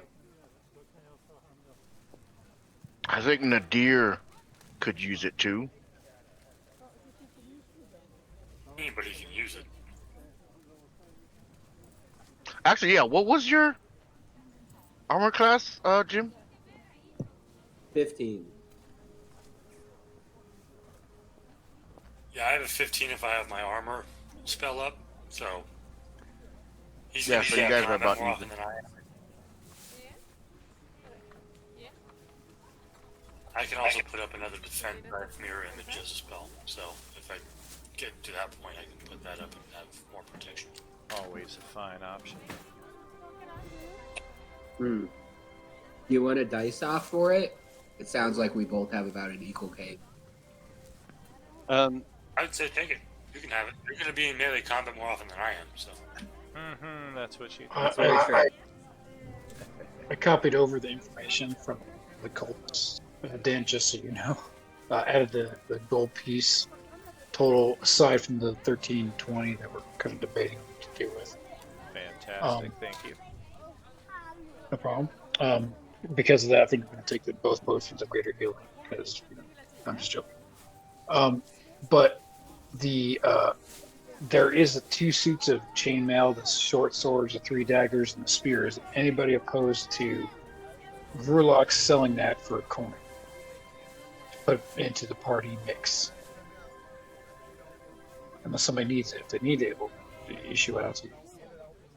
What kind of armor were there? 2 human-sized chainmail. And a few assortment of weapons I can, if you need it. None are I think magical. I'm already wearing chain. Okay.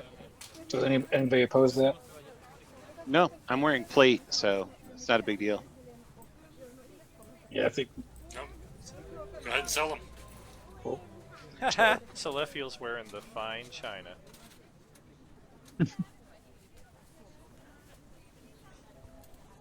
This fine china kept me with a few hit points left at the end of that combat.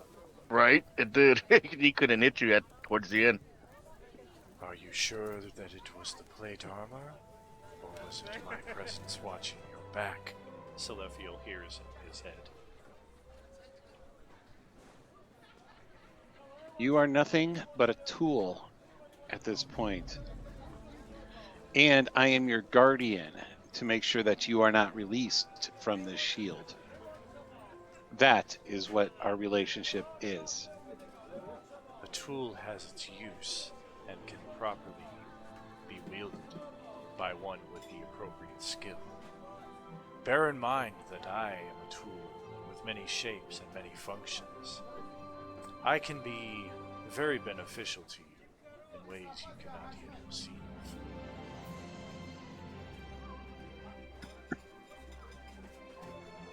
I consider it an honor to guard your back, mighty follower of Tyr. Onward to our next adventure.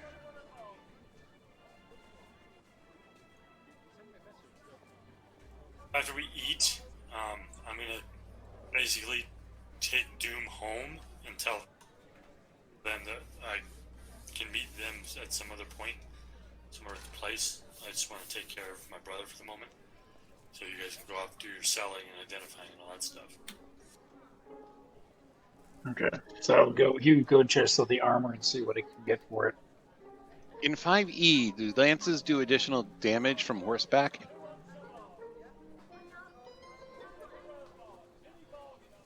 Any of the basic equipment there, James, is half value, rounded down if necessary, from the PHB values. Half rounded down. Gotcha. Yeah. I'll check into the lance here, Don. I got the book in hand. Yeah, the only thing it mentions about the lance is that it is a reach weapon, and it has a special quality. The special quality is you have disadvantage when you use a lance to attack a target within 5 feet, and also a lance requires 2 hands to wield when you are not mounted. So you don't gain advantage if you're mounted, but you suffer disadvantage of a sort if you're not. Okay, that's pretty interesting. So I could probably even use my halberd as like a lance if I'm on a horse. Yeah, technically. A lance does a d12, so that's the only other thing.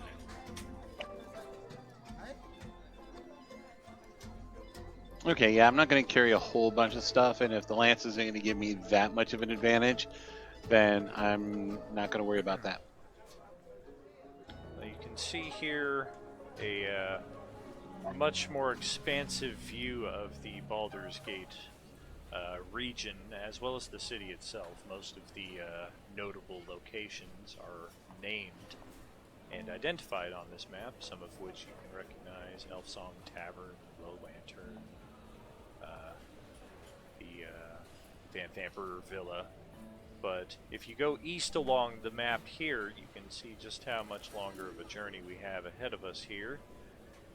Stony Eyes, Norchapel, Little Calimshan, Whitkeep, Sow's Foot, and we have a journey across the river here, Twin Songs to Rivington, which then gets us on the open road for the long 5-6 day trek to Candlekeep. Did you take care of any of that mercantile there, James? You sell what you wanted to sell and add the party coin? Yeah, I'm working on it right. I'm actually looking up the values because I looked in the search option here. It doesn't have the actual cost, so I'm just going into Player's Handbook real quick and adding it all up. Gotcha. And also make sure you do the whole provisioning thing while you're at it, James, too, please. The which thing? Our provisions, so for a 5-day journey, at least a 5-day journey to get the Candlekeep. Well, for Okay, so expedition, 1 second. For expedition, since James is doing the tallying on the selling, somebody else should be facilitating the provisions, and just tell him what the cost will be. So at the end of what he's doing, he can just subtract the cost, and then we're good to go. would be good. Okay. I'll work on that then. Very cool. Are there any special provisions we're looking into, or are you just looking at the standard rations and traveling gear? Rations and traveling gear. Gotcha. And healing potions, maybe. Yeah, healing Maybe. potions, 50 gold pieces a piece.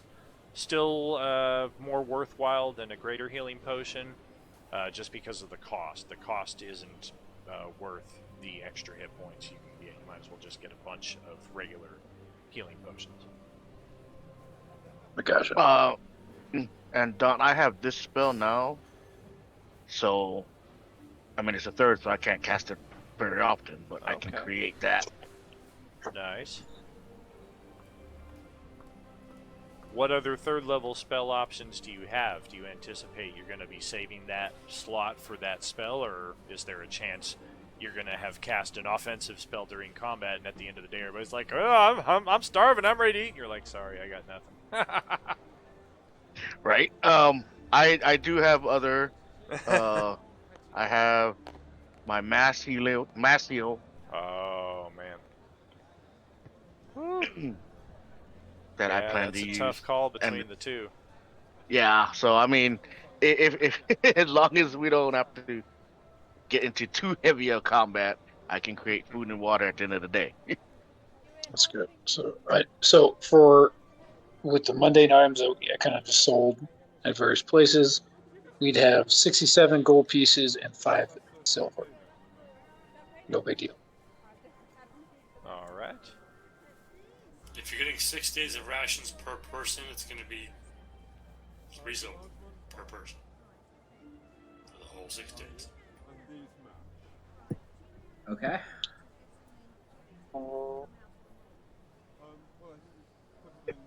How much gold do we each have? Because my sheet is empty on my gold, so I'm assuming people have you guys took all my coin from me when I died. So it's in the party mix, probably. They can give you a allowance. If it Here's makes a you gold feel coin any for better, it was the paladin who took your coin purse. Oh, I'm pretty sure that was the first person that grabbed it. I was almost guaranteed. I'm like, Hey, God must have did it. it's for you were dead, you didn't need the gold, and the party could use it to stay alive. In his defense, the paladin did take, I want to say, 17 gold of it or whatever, and donated it to your temple or your shrine. Which is more than they've probably seen in like a year. No, because before that, I took all the money we got from the what is that, the underground sewer place, and took it there too. How many healing potions are we looking at getting? What's your tally coming out to there, Don? Well, Also, let's not forget that there's 10 days of rations in the party treasure. Right, I was just about to say. Good note, good note. 10 days each, or a total of 10 days? Total It just says 10 days, so probably it's a total of 10. Yep. So one person can eat for 10 days, 2 for 5, etc., etc. So we'll need to. Well, I also have 10 days of rations on my character sheet from my Explorer's pack, and I haven't been eating rations. I've been eating in town, so I have another 10 days of I rations. do as well. So I also have 10 rations. My which I would be more than willing to donate to the party fund, if you will, a party treasure, I should say. What a generous half-orc. Here's some old dried stale food. Do with it as you You're will. welcome. Enjoy. It's like all of us are Sorry. carrying Want like some bread? leavened bread. Bread. It's good bait. Red's good bait. Especially for the rats. Meanwhile, every time Jeong-Hoon is walking around, you just hear that plastic crinkling of candy wrappers because he's carrying 4 gold pieces worth of candy. We are well stocked for candy, you guys. Anybody All need right. butterscotch? How many healing potions? I mean, I need 2. I've used both of mine. I know we have the 2 potions of greater healing. So what do we want to do with that? Do we want to hold on to them, give them to certain people, frontline guys? How do we want to approach that? You don't have a well, yeah, you have a means to heal yourself for a bit. I have I do. means to heal myself. Your second wind. Yeah. Yes, I agree. I knew that already. I think everyone does, Hezra except for does maybe not. Hezra. So Hezra should get one of the potions. And since Nadir tries to stay out of combat, maybe he should get the other one so that he can either use it upon himself when he gets low, or he can bring one of us back up. All right. So how much is this coin? Can I add back to my sheet? Can't remember what you You'll had get before. nothing and like it. I don't know. It's empty now. I feel like Kalidor had like 87 gold, 15 silver, and a handful of copper. Like, it wasn't anything great, but it was definitely noticeable. Whatever you think is appropriate. That doesn't matter to me. Because I'm just trying to keep track of everything. 1 silver, 2 copper. If our funds would afford it for himself, why don't we give him 50 gold? 50? That's correct. Okay, so I'm going to give you 50 out of the money we bought from the armor. Is that good, Ben? You good with that? Yeah, that's fine. Okay, so you have 50 gold. I'm subtracting that from the coinage I just got. And then it was 3 Yeah, Hans, silver remember the time for that the I ration? played Chalice earlier in the session? 5 silver for the ration. And then they needed I'm gonna me to buy NPC extra the rations Baron for slobber chops for the too. lunch break, So I'll spend the which I gold did, on my but ration. then in the costume change, I dropped Chalice's Fine, money, so- and of course Ben's the one that ends up finding it. I'm like, that money's out of game. Can't have that. All right, so we have 27 gold pieces and 5 silver from the armor and the weapons I just sold, not counting what's in our party treasure. We have some more coin and stuff in there. So do we decide to give Hezra and then Nadir the greater healing potions? That's what I'd like to see. I don't know if anybody else has any objections or any other ideas. No, that sounds great. That sounds perfect. I'm unkillable, so that's fine. They can have it. I won't need it, clearly. Okay, so I'm adding a greater healing potion to Hezra. Yes, and then Correct.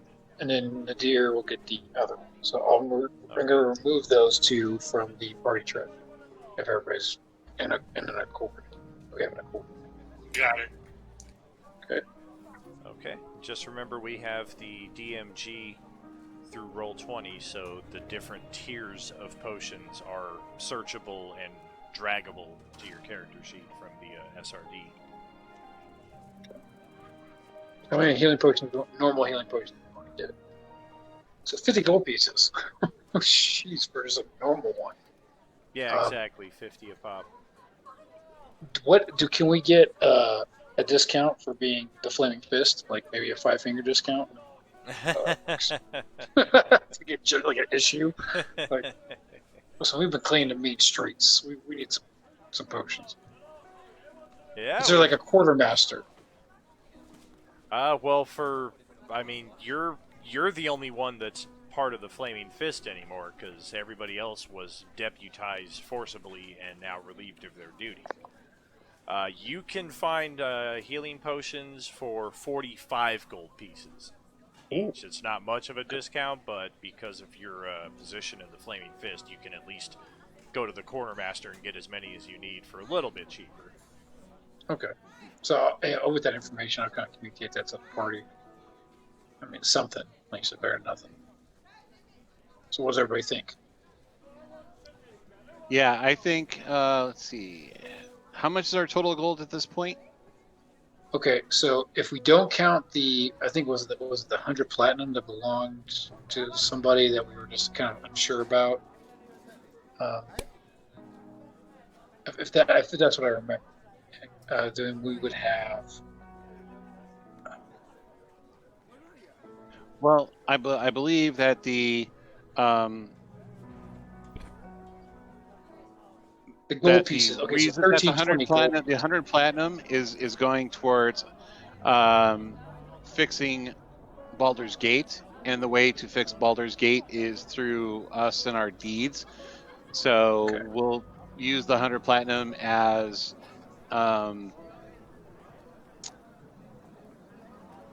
part of the punishment, because the people that used to own it are in jail now for the crimes that they have committed. So you're talking about like restitution, pretty much. Correct. Okay. So if that's the case, then we have. Now you make me do more math. Okay, so really what we have right now, and I'll add up everything to have a grand total, but we have 279 gold pieces that were kind of set aside, not counting, but if we're taking it, then cool. 227 silver pieces, the 100 platinum, 1,320 gold pieces. There is the bag of holding, and then the potion of fire breath. So I don't know, and it says a 25 gold piece value. So the grand total would be. Oh, we'll be keeping the fire potion. No, I figured. So we have roughly just over 2,600 gold pieces. We got the platinum, the coin, and then what's left over from selling the armor and weapons. Monday. All right, let's spend 490 of it to get at least 10 potions. 490. I'm not sure. Or 450, what I'm sorry. 450 to get 10 potions. I'm not sure what happened. All of a sudden, the party inventory shows 0 coin, and Ben's character sheet shows 2,700 gold. Wait 1 You second. weren't supposed to say nothing. Shut up. You are impartial. You don't say nothing. Yeah, you'd be out on your ass if you took the 2,700 gold from us. It took us 12 sessions to get this money. Okay, so I have subtracted 450 gold, so that will leave us with 2176. We might, if we still need to get more magical weapons and better armor, now's the time. Just as an aside, Rhea gives Gruhlak 90 of her gold pieces from her own stash to add 2 more potions of regular healing back to her inventory. Okay. Nothing you need to keep track of, just as a note, so that later on when she's giving somebody a healing potion, you're like, hey, where'd she get that? This is where she got it. Right. Okay. So yeah, it leaves us with the 2176 gold pieces.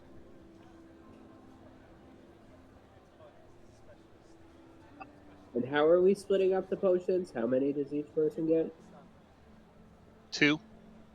Okay.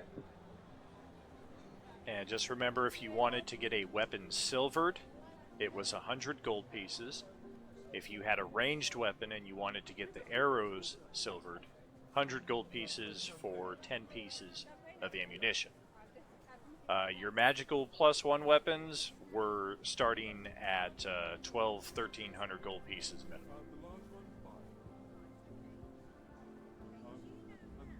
And if Ben wants to get plate mail, it's like 900? The plate mail last time was 1,700, but that was because it required some alteration. I think the default plate is 1,500, but let me double check. Yeah, standard plate. I'm sorry, go ahead. I was just saying, technically, the fighter could get some of that too. Yeah, for a half-orc and a drow, you can get plate mail for 1,500 gold for each set, so it would cost you 3,000 gold if you're looking at getting both of them beefed up with the plate armor.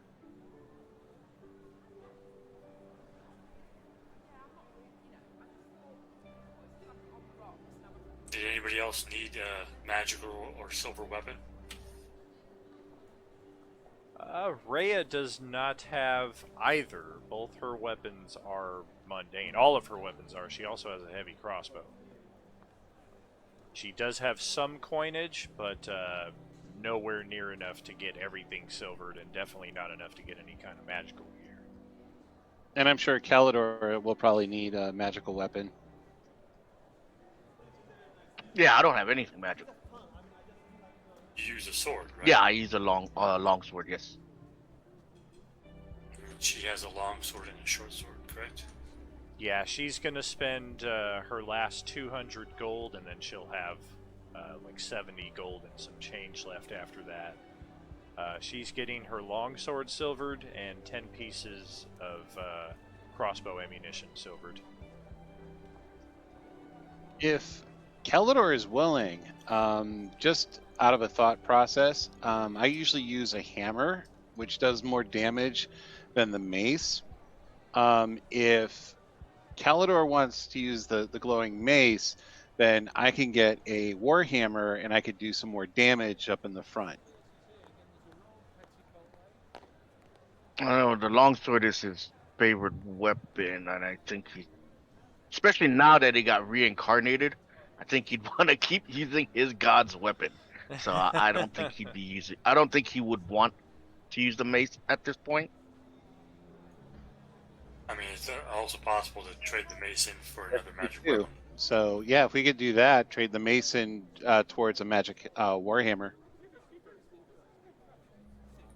If we are sure that it's all it is a +1 weapon, it isn't something deeper than that. It does have the glowing effect as well. That's you can turn it on and turn it off like a torch. There might be other features, there may not.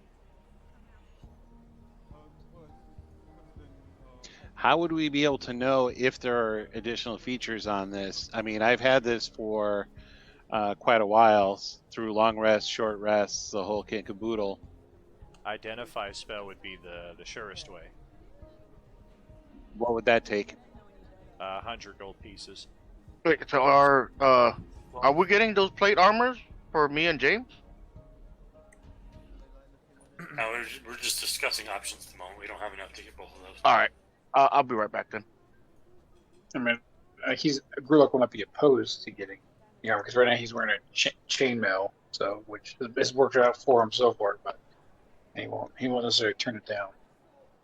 Yeah, feel free to keep discussing this and come to your resolution. This also a good time for us to squeeze in our second break here. It's going to be a shorter one, but you guys can go ahead and keep... I have a silver amulet Catch you that I back in ended up about picking up 5, as 10 part of minutes, treasure. That's worth RP 125 gold. I'm using that to get the mace identified.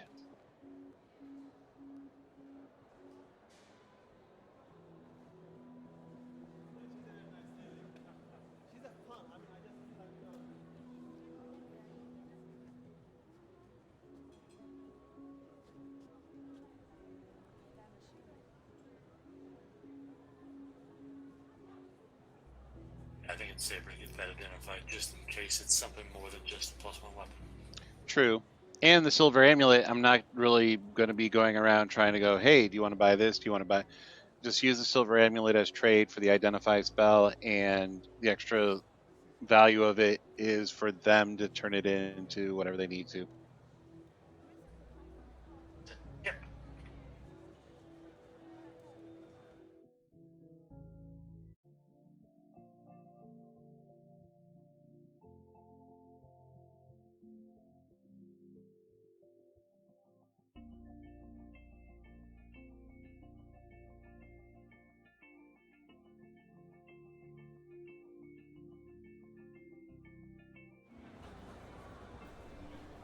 Alright, what's up? We are back for our final hour plus here of the evening. We have some mercantile logistics that we are sorting through. Hopefully we've got that resolved. What you got for me? All right, I'm using my $125, 125 gold piece silver amulet that I picked up to pay for the identification of this mace. Gotcha. Roll an insight check. Thank you, Johansson. Welcome back indeed. Welcome back.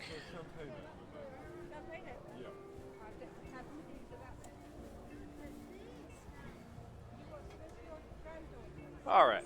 And we will shortcut Selaphiel's journey to the local identifier. And as you're about halfway there, you realize, you know, I bet if I go to the Shrine of Tyr, they might be able to give me a discount.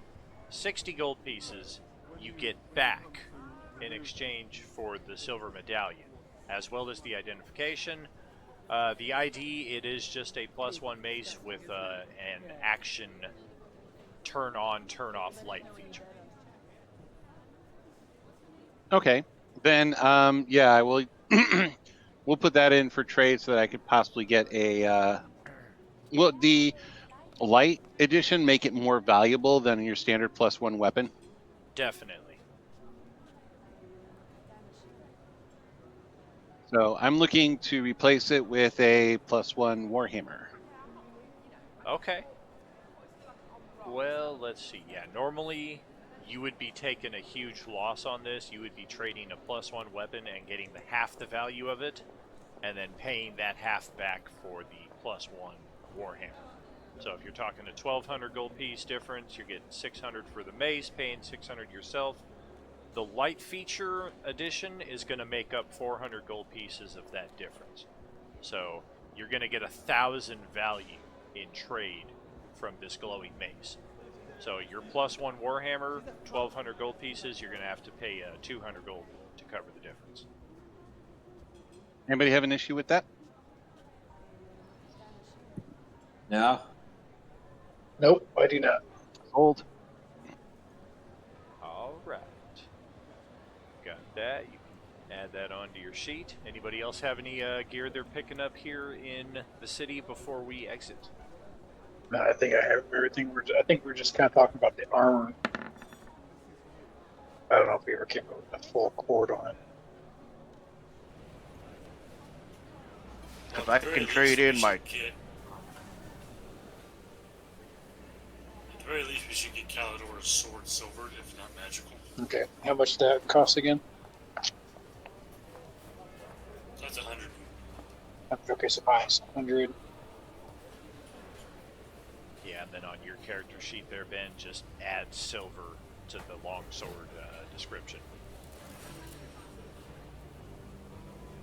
Then we got all the healing potions, all the rations we wanted. Yeah, I got rations for me, and we have plenty of rations on with it, I think. If we have enough, do we want to get James some more armor, some better armor? Less armor. Does he want better armor? Leather armor. Well, since he doesn't use a shield, he basically has to just go with armor, so it might be a good idea to get him that better armor. No. No. Yeah, I mean, he'll definitely take it. So. Okay, let's do that then.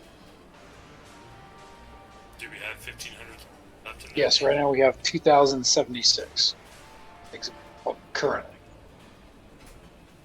So I think if I remember what Dan's saying, it would be in the it'd be 1,500, right? For is it plate or +1 plate?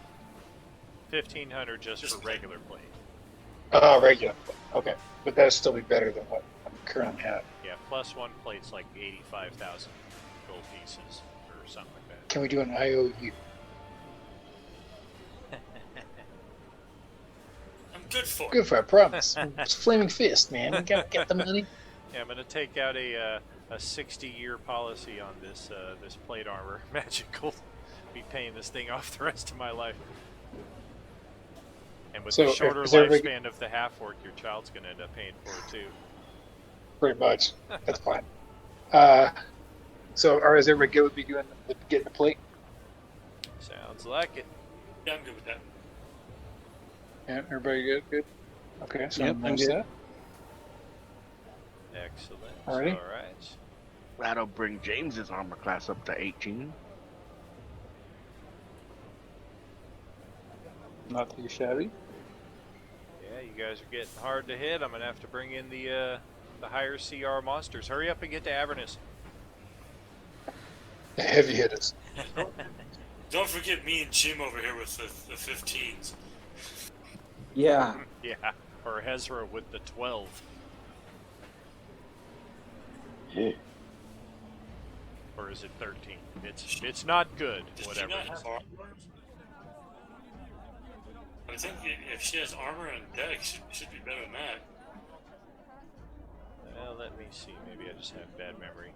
Her AC reads as 13. She has dexterity of 15 and wearing leather armor, so I think that's 11 plus 2.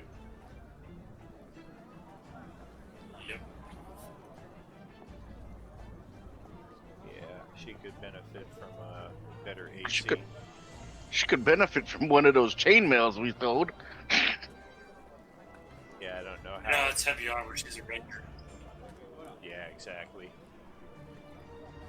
You want to get her like a breastplate probably, because there's no disadvantage to stealth and it's a medium armor. I think that runs 400 gold. Have enough to cover that in case it comes up. We can say that we bought that for her if she says she wants later. And I'm gonna add 60 into that. 66 into that, so I'm gonna have an even 100 gold left on my character. Okay, are we sure we want to do this? Because that leaves us, if you do that, with the gold value amount of 666. I don't know if I like that. Yeah, the way when you added the 5, it made it 660. Now, my devil-born character likes that. I'm sure you do. I'm sure you do, sir. Oh man. So that's Are making me we? a little. We'll buy 1 gold piece's worth of candy for Jeong-Hoon. Yes. So are we Well, I buying guess that armor does bring for us- Hezra, or what's going on? I think we should do that, yeah. Yeah, we'll get her some armor. Now, if we get her a breastplate for 400, then it will bring her up to an armor class of 16, I think.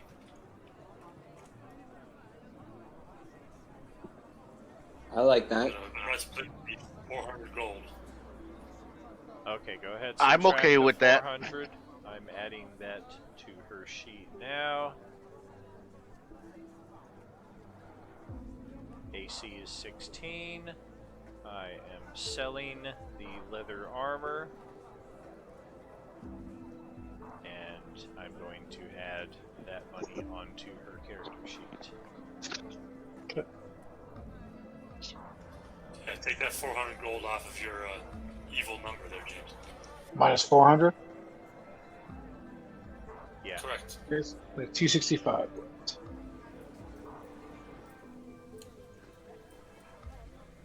Alright. There we go. There, now the rest of you are hard to hit. Your characters are leaving the city. You are perhaps a bit surprised to find that the gates are still closed. Justin experienced this the previous evening when he brought Doom home. The gates are open for people to pass, but it's on an individual basis. They're basically checking people as they're coming in and out. And as a precautionary measure, they have the gates closed in between admission. So, as you approach the closed gates, you see the current leader of the Flaming Fist, who you met a couple days ago, Liara Porter, formerly from the peninsula of Chult, was her last posting. She is here with several soldiers of the Flaming Fist who salute your collective as you approach the gates, and the gates are opened for your approach. She also has a riding horse prepared for each party member, and as well as a mule-drawn cart laden with food, drink, and other supplies. And sitting in the driver's seat of the cart is Fallister Fisk, who, true to his promise from yesterday, has gotten everything taken care of for your journey here. Okay, I politely decline the horse because I'm going to be casting Find Steed when we get out of the gates. Very well. They're happy to take one horse back for somebody else's use. And I will ride in the cart with Fallister. I don't need a horse. Okay, yep. 2 less horses. Fine by us. Does anyone else want to snub our generous gift? And then when we get outside, I do the 10-minute ritual to cast Find Steed. 10 minutes? Oh, you guys ain't got time for that. Do it later. Yeah, right. You've only been waiting like 12 sessions for this, and now everybody's going to balk at a 10-minute casting time. Man, nobody got time for that.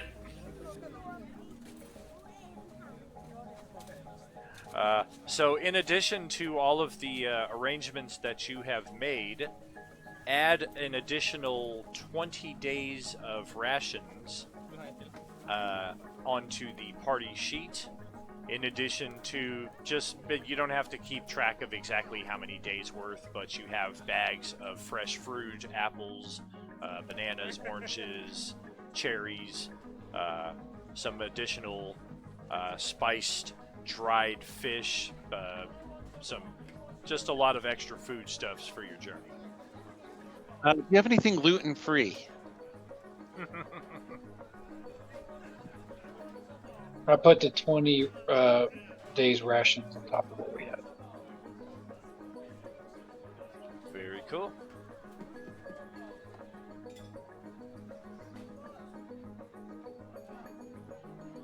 Okay, so departing Baldur's Gate after Selaphiel takes his time to summon his celestial steed, which you want to tell us, give us an inkling on what that looks like there for you? It is a pure white warhorse that has a gleam of intelligence in its eye. It's got full saddle, bridle, the whole kit and caboodle. Shadowfax 316. As a matter of fact, it also understands common. All right. And it's probably smarter than Jeong-Hoon. Yeah, but can it do this sick dance move? It could do better than the sick dance move. Yeah, That's it. You and me, we're throwing down. Dance fight. You ever seen a celestial steed do the stanky leg?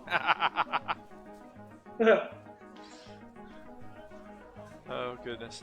All right, so we have our steeds, we have our supplies, we are rolling out through Stony Eyes here, the first section of the outer city.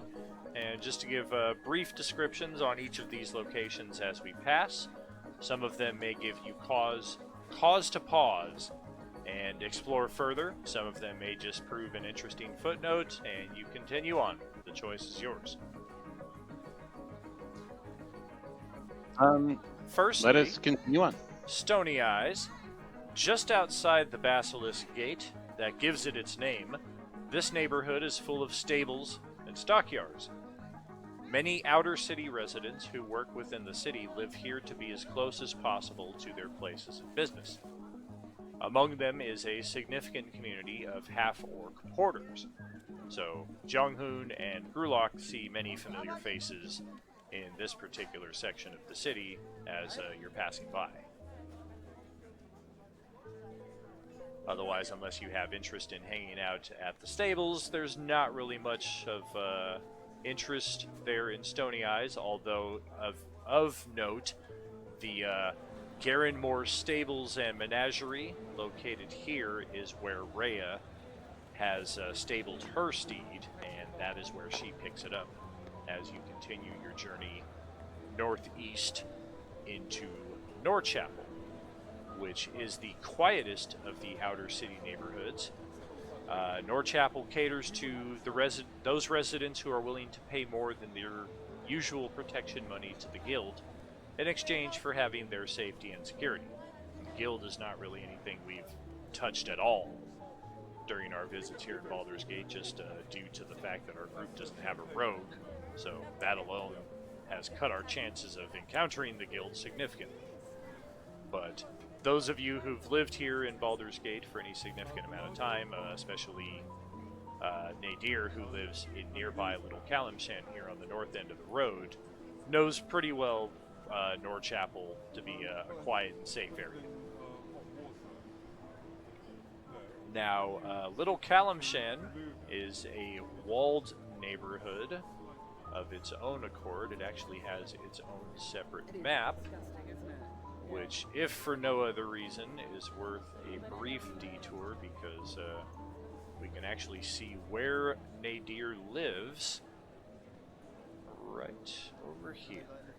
This little shack on the outside wall of Little Kalimshan. Now, there is a great deal of history when it comes to Little Kalimshan. The short version is there are tensions aplenty between Little Kalimshan and the rest of the city, particularly with regards to the Baldurians living in the city proper. The Kalishites have not always been welcome in this area. That's actually kind of the case with a lot of these neighborhoods you'll find on the way out. Most of them are out here because they were not welcome in Baldur's Gate proper. Of additional interest in Little Kalimshan is the Oasis Theater, which plays home to a variety of spectacles, and the theater owner and director is known as one Jonas Goodnight, who is a male human. He's known to put on the most spectacular of shows at this particular at this venue. And as your characters are passing through Little Kalimshan, a detour only made necessary at this point, you've taken care of Doom, only made necessary at this point by fact that Fallister Fisk also lives in Little Kalimshan, and he wants to stop at his home to pick up some supplies. Among them is a recipe book of rare recipes, essentially, from Kalimshan, and he just stows that away in his gear.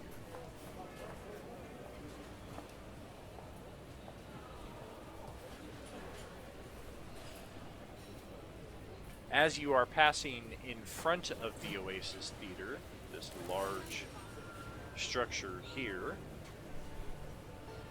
a man dressed in sweeping yellow robes, silk robes, sachets over to your group, and he just cuts off your progress right in the middle of the street. And this guy is definitely a theatrical type. He's got makeup all over his face. His hair is well coiffed and decorated for some imminent performance. And he steps right in front of Gruhlak's pace and gives a flourishing bow. And what is Gruhlak's response? Oh, thank you. Thank you. What is it you need? You may rise now. Good sirs, I am known as Timothy, and I come on behalf of the theater owner of the Oasis, Jonas Goodnight. He seeks your participation in a performance most marvelous. You will be generously compensated. What kind of performance? See, ever since the refugee crisis, numbers have been dwindling at the Oasis, so Jonas came with the wonderful idea of having an actual adventure on stage with renowned heroes such as yourselves. People in Baldur's Gate know who you, of course. He is willing to pay each of you the sum of 400 gold coins if you will participate in this performance. It shan't take but an afternoon. Let's go. we- Let's do it. we required to do. He focuses more on Jeong-Hoon's immediate acceptance, and he just holds out his hand to him as if the deal is settled and come with me. I shake his hand. No. No. He does not speak for our group. We do have more pressing issues to deal with. More pressing than 400 gold apiece. Think of how much you could spread the word of whatever that god is that you follow.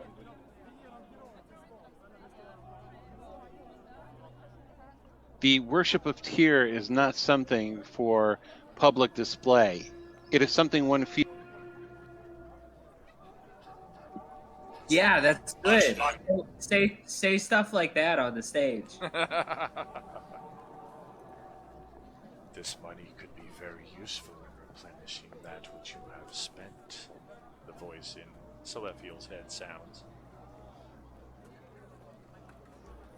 Again, I'll ask you, Timothy, what is it you would have us do exactly? Oh, nothing that you haven't already been accustomed to. Adventure. I can't say exactly for certain what it would be. That there is a certain amount of theatrical surprise that must be kept behind the curtain until the proper time, if you understand my meaning. I would say that the cost that is incurred and that should be awarded is well worth your time. I can promise you that. See, the problem I have with that vague statement of adventure is that the adventures that we've been on have nearly cost us all our lives several times. I'm concerned that if this is what we should be expecting, that 400 gold is not worth my life. But don't worry, I'm unkillable. We'll be fine. I think we should. Remember, I cannot be killed. I am unstoppable, indomitable, perhaps. So I think we should be fine. And I think you worry a little too much, Nadir. Yeah, that's a good idea. Thank you. Timothy sees that he has the group negotiating among themselves, so he just kind of backs off and crosses his arms underneath his robes, which just kind of conveniently sweep around him, framing his slender silhouette as he just awaits your decision. That's freezing. I think 400 gold is more than enough for us, at least. See what the thing is. That's good. I understand you and Jeong-Hoon are both into the idea. I've yet to hear from Kalidor on the subject, and I'd like to hear more from Selaphiel. We're waiting. Will there be food there? Like treats, meats? He's talking to the guy. If dining is what you require, it can certainly be provided. This is getting better and better. Kalidor? I don't know why you guys are so opposed to this. Hezra, where do you stand on this?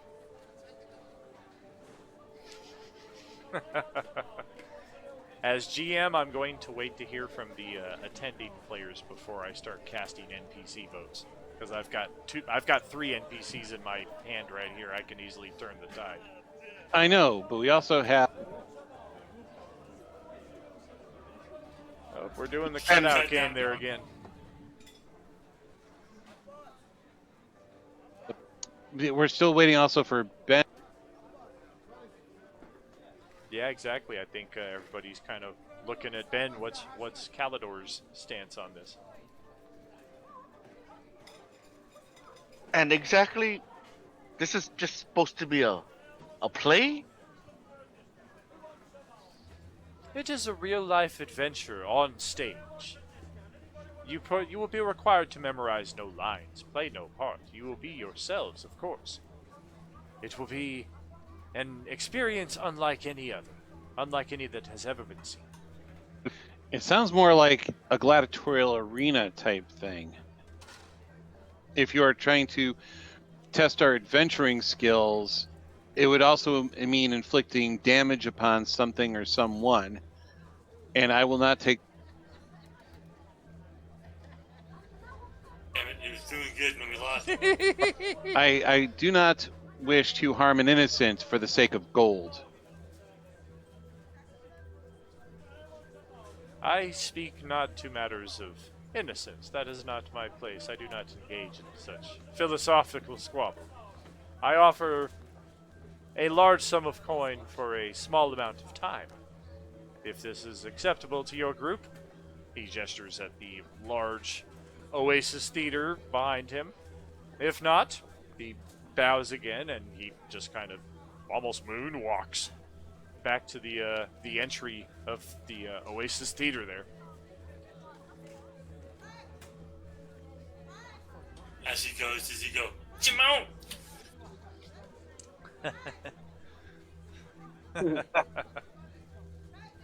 I have no objections, or I mean, whichever way we want to go. I mean, 400 gold apiece is for an afternoon's work. We could use the funds. We are running low. Think about the good we could do with that. So you could donate it to your god or whatever it is, or donate to the poor. Like it could be used for good stuff. Surely that's something, right? Perhaps instead of, if you're concerned about causing injury, which I also am in a way, instead of participating in combat, you hang back and heal us if we do take damage. If the consensus of the group is that we participate in this, then I shall.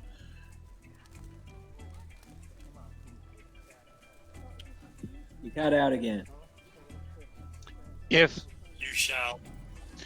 it is if it is the consensus of the group to participate in this, then I shall participate with you. Yeah, that's the spirit. As your group continues to discuss, Kalidor's passive perception overhears a loud screech in the distance, which none of the rest of you pick up. There's so much noise going throughout the city, people passing by, carts and wagons clocking along the road, what have you. Over all of that, Kalidor hears this screech, almost like Daredevil. He's so attuned to it, and almost instantly, Kalidor is, well, let's roll a wisdom save there, Ben. Oh, shit.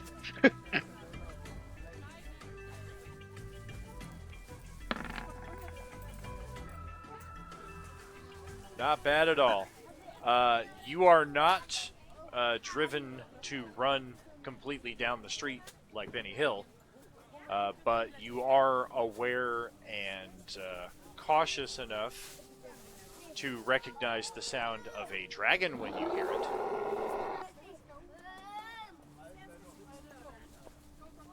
Yeah, I will immediately turn and towards the sound. Yeah, you do not see where it's coming from, but it's coming from somewhere in the Oasis Theater complex of buildings. Somewhere in there. Like, you heard... This dragon must be, like, inside of a building, and, like, you heard it faintly coming through a window.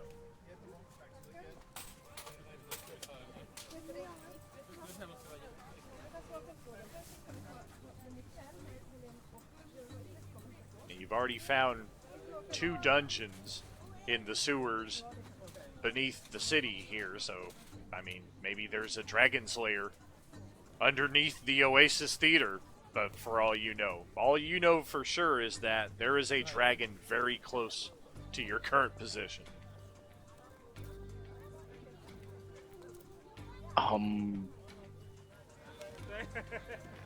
Where did the robe dude go? He went back to the entrance, or is he still with us? He's within line of sight. He's like 60 feet over there in front of the entrance to the theater. All right. So after I hear the drag, I give him a look of I see what you're planning, kind of deal. he doesn't seem to make the connection of what you're trying to convey, and if you had to guess, he probably didn't hear the dragon either. It doesn't sound like anybody else in your group did. Now that you look around the streets at everybody passing by, you don't think anybody else did. You're like, I think I'm the only one that knows there's a dragon nearby.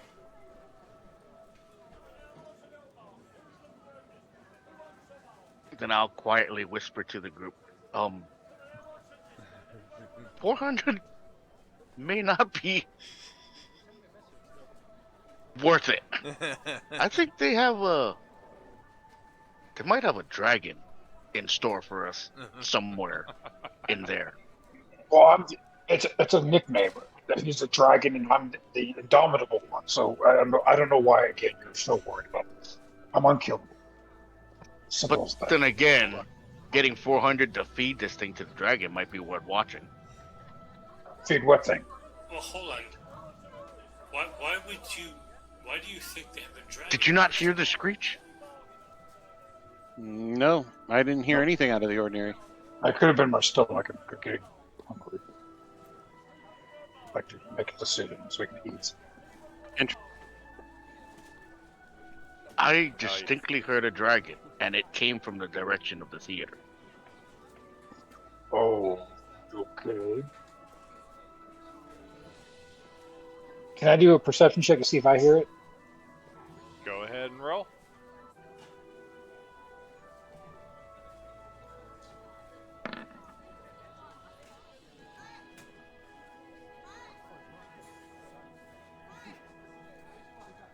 You have to listen for a good minute or so, because it's not like the dragon is continually screeching. But you do finally hear what it is that Kalidor's talking about, and after that, roll a wisdom save. Hear that, princess? Those are the screeching eels! Of course. Except this princess is gonna go running. Yeah, Gruhlak is suddenly less confident about entering this this particular project. No, come back. We gotta be in the play. Yeah, I mean, he doesn't go running down the street, but he's definitely backing away a little bit and just like, yeah, I don't know about that. Yeah, don't make that sound. Not that I could die, but you know, it's just the. What do I hear? Do I hear screaming? Very screeching? You just hear what sounds like a very angry dragon. It sounds like a large beast. Really, I hear nothing. It's right there. Listen. Slobberchops gobbles the treats up very quickly. I don't hear anything. Are you sure? Are the two of you sure you're hearing this? It's over there. I'm pointing where I think I hear it. So I'm not sure about this now. I point at Gruhlak and say, "You see how scared shitless he is? I'm pretty sure." I'm not scared at all. I'm hungry. Language. Yes, I'm very, and I would just like to go. I have to go eat. And still live in the adventure that we're talking about, and I'm trying to be more serious. So you don't want to do the play now? No, it's a waste of our time, I think, now. Sorry, Jeong-Hoon, but yeah. Yeah, Jeong-Hoon is feeling a lot less confident about this now as well. You know what? You guys are right. But, yeah, it's a bad play. And that's why we don't want to do it. And it's not because we're scared. Nuh-uh. Play. I see. That's, yeah. So we should just keep going now. Written and directed by Kevin Smith. Oh, come on! Actually good. all it says for my dialogue is snoochy boochies. I'll be right back. Yeah, I just kind of shrug and shake my head like, I mean, I don't really care. You guys seem like you really wanted to do this, but if you don't, then we can. You have Nadir, other things to do. as in many things in life, people change their mind, and I'm changing my mind, and I would like to continue on our Okay, quest. that's fine. I don't care. Like I said, let's go. I don't know why you're yelling at me right now. I was just asking. I was just saying. But you're okay. Fine. I'm unreal. And Gruhlak starts crying. I just, He starts moving. I just kind of look up at Raya and the other guy like. So we've decided that we are not going to go and do this. No. Apparently. The fool's errand. We don't need to do it. We're smarter than that.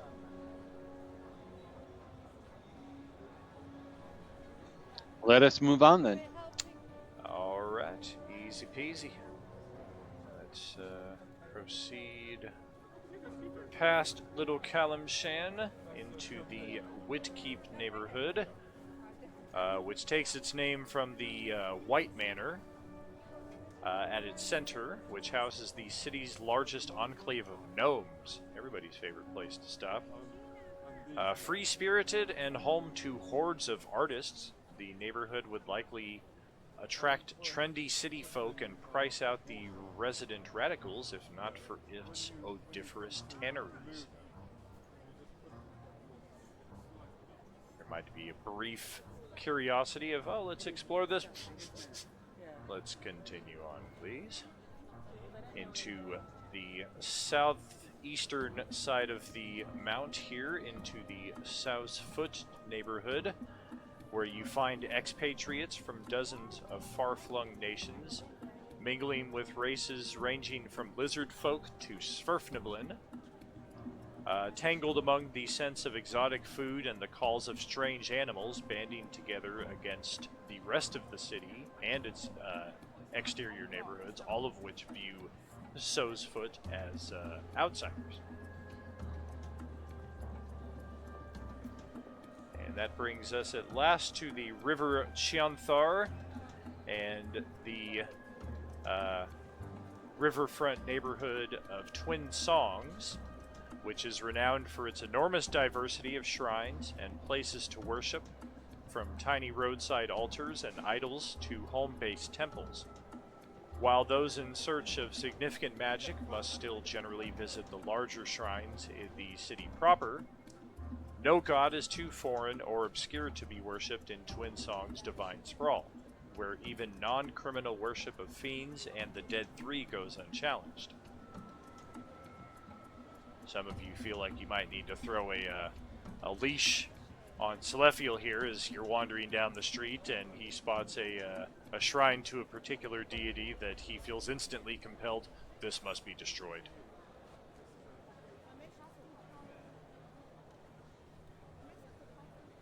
Even though they need to be destroyed, we do have a greater purpose that we must go take care of. Afterwards, we'll come back and destroy them. As a side note, the Church of Last Hope is a combined chapel and asylum. Perhaps a bit of a misnomer there, although perhaps true to form for those who fit the bill. And that brings us to the Worms Crossing, which is a long bridge, over half a mile in length, and over 100 feet wide in most areas. It's actually two enormous bridges, each spanning half the river and meeting at Worms Rock, a tall, rocky islet in the center. The Flaming Fist maintains the fortress of Worms Rock, specifically to tax travelers coming through the river passage or crossing the bridge itself. Those of you who have come to Baldur's Gate through this path before are aware that a toll is incoming once you approach the Worms Crossing passage, although having Gruhlak in your party might get you out of that entirely, or at least give you a discount. The bridge itself houses ramshackle wooden tenements, taverns, and shops crowding both sides. So if there is any other business you wish to conduct, this is your last chance to do so before leaving, because just a spoiler alert ahead, Rivington is completely featureless. There's really nothing to get there once you're on the other side of the river.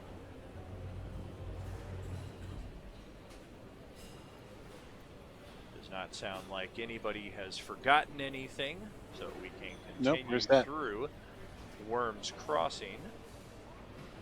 And we got that.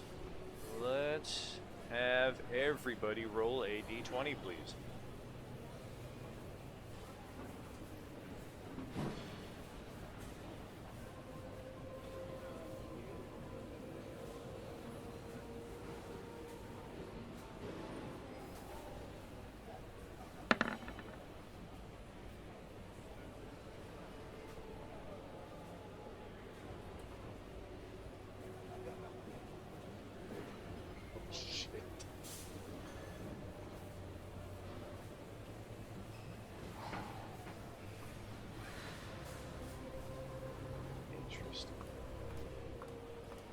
Alright.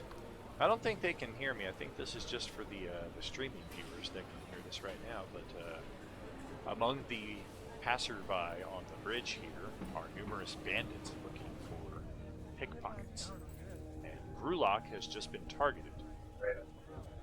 Perhaps more interestingly, Gruhlak is carrying the party's... You're saying something we can't hear you. Gruhlak is carrying the party's bag of holding and all their money. All right, James. Give me go ahead and open up your character sheet. Okay. Character sheet is open.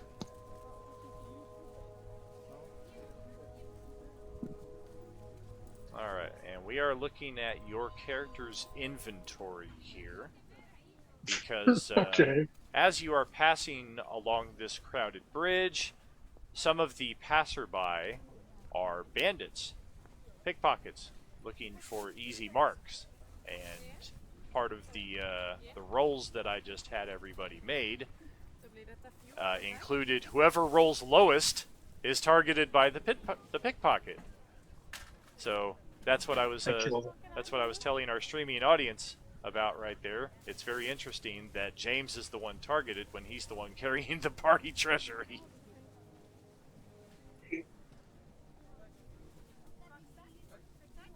So I am just looking over your inventory here to see what small items you have that would fit the bill for a pickpocket.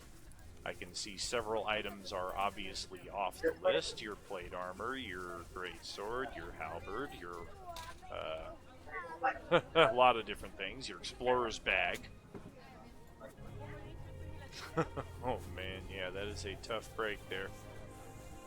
But that's it for the bag of holding, my friend.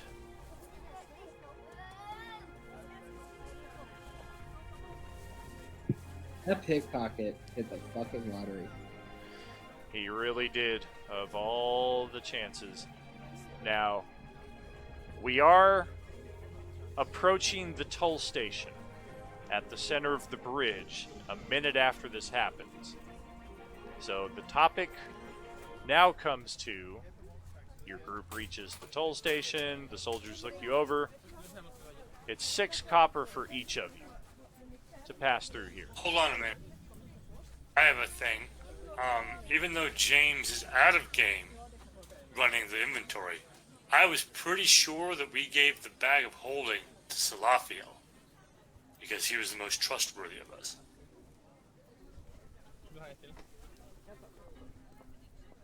It's very tricky at this point because the bag of holding is actually listed on Gruhlak's character sheet. Do we also have one on Selaphiel's? No, the bag of holding's not on my character sheet. Yeah, in that instance, we're just going to have to play it as it lies right here, whether intentional or no. It's on James's sheet. Well, Yeah, I don't know why it was on his sheet because I remember that conversation clearly, but whatever. so all I know is also, Dan, just so you know, can you give a second? So the 265 gold pieces is the only thing that was in the bag of holding because it's noted in parentheses. So everything else is probably on my person or allocated elsewhere. So Okay.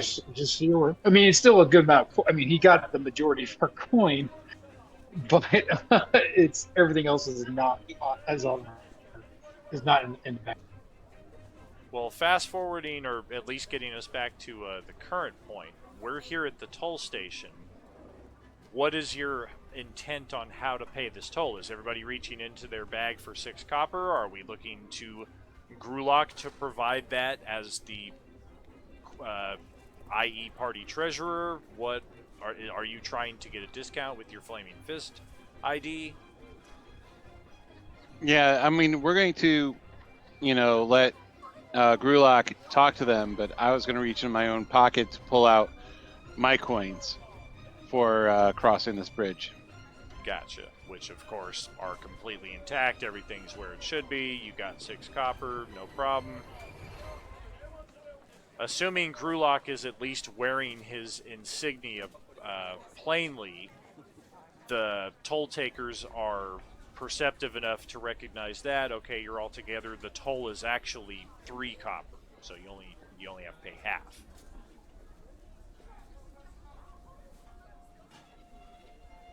Now, what is everybody else doing in that instance? So is that half for each of us then? Correct, yeah. Instead of 6 copper apiece, it's 3.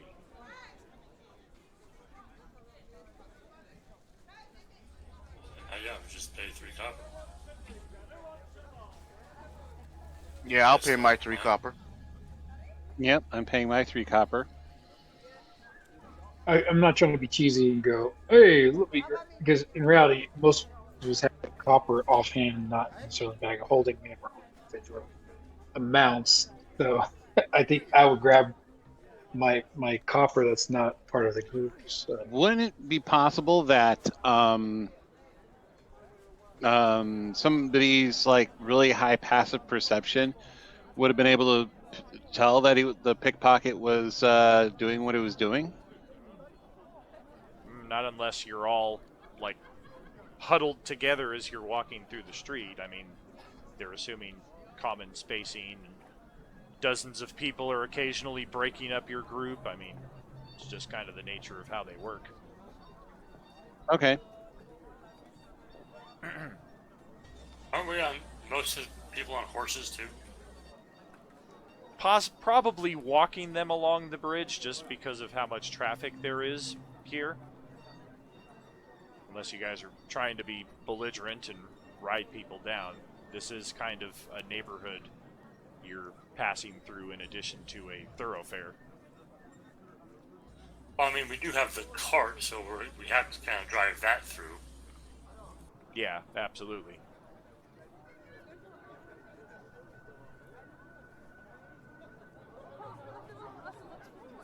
And I assume, Jeong-Hoon, you got your 3 copper cover as well?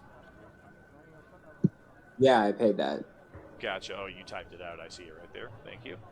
All right. Well, that's on you there, James. I mean, as far as whether you want to just say your character notices it's gone, if you want to give your character a perception roll to notice whether it's gone, whether you want to play it the complete opposite way and just be like, yeah, my character doesn't notice it all until later on. I leave that in your hands.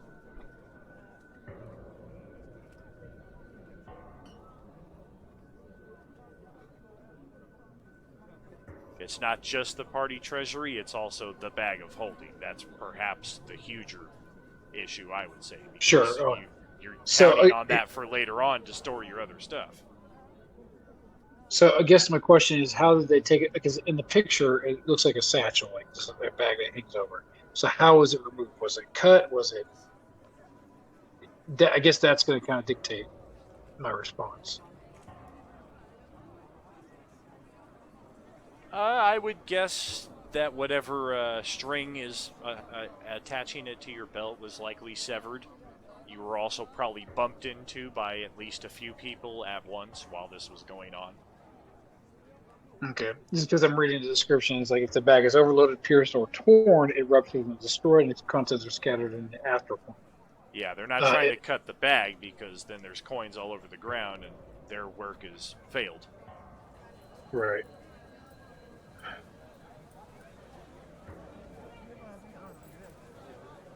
You know what? The best way I think for me to resolve it is I'm gonna roll percentage dice, and I will say if it go like just choose high or low, and based on the results, will kind of dictate what I do. If that sounds good to everybody. All right, So roll it. I'm not trying to cheese it. I'm not trying to cheese it, but I do want.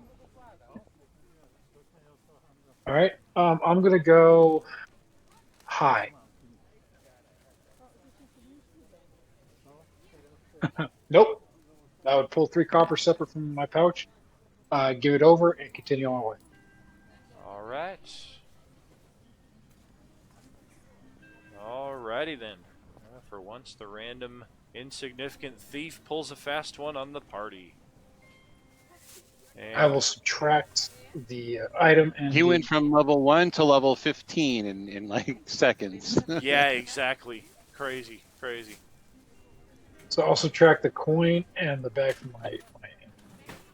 All right. And you pass safely otherwise over the bridge and into the Rivington neighborhood, after which we have successfully left Baldur's Gate at last. We can move to the regional map at this point.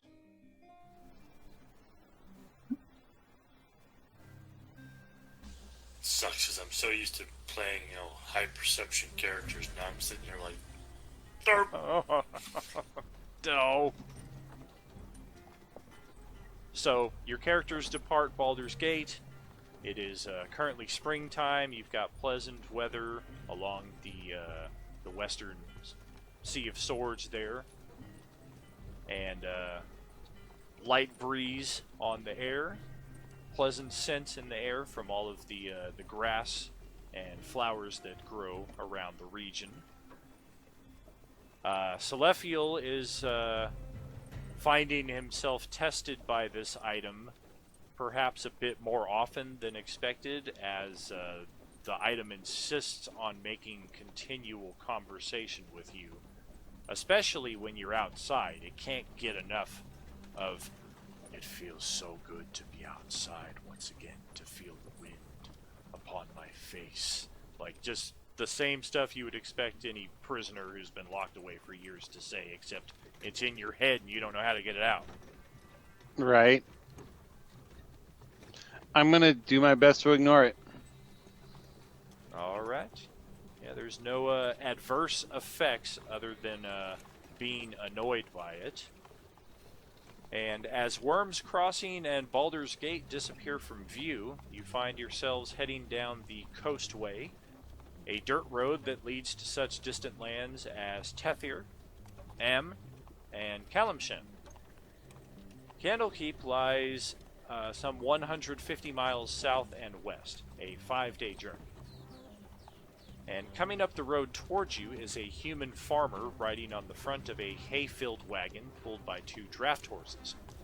The farmer gives you a friendly wave as the wagon draws near. You really want us to meet a dragon, don't you? Yeah, in this case it was the word draft right above the word wagon, and I just, dragon, wagon. Does anybody respond to the farmer's friendly wave, or do they just ride on without acknowledgement? I wave back. Alright, well then let's see here. Did you wave properly, or did you wave offensively? I waved properly. Or just like do a quick hello type wave, but Alright, it's a narrow part of the road. The wagon tries to kind of ride the center of it. It's a little uneven along the sides, so the farmer kind of utters some apologies as he kind of bumbles along the middle of the road, forcing you guys a little bit to the side. And then just as the wagon is cutting through your group, the farmer shouts in Infernal, "Now!" And all of a sudden, from underneath the hay in the back of the wagon, 3 humans emerge, weapons brandished, and they leap out of the wagon to confront your group. And the farmer guiding the wagon changes shape into what you would assume to be its true form and flies up into the air about 15-20 feet. The draft horses that are pulling the wagon, fortunately, don't transform into anything infernal. They just seem to be normal horses, and very good ones, you would guess, because they do not spook by all of this action that arises around them.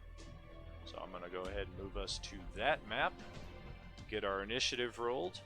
There is perhaps a bit of surprise in the general sense of the word, but not in the mechanical sense on this map, so we're just going to go right into the initiative. How many people jumped out of the wagon? 3.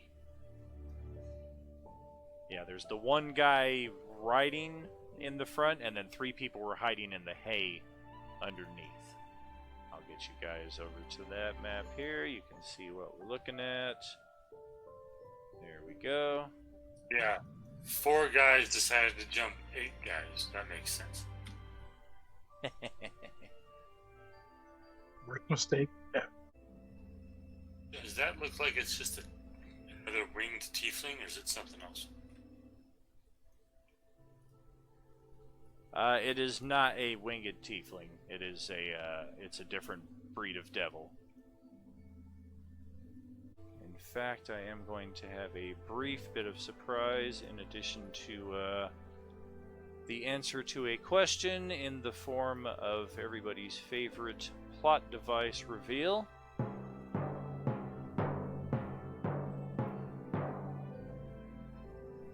Bingo.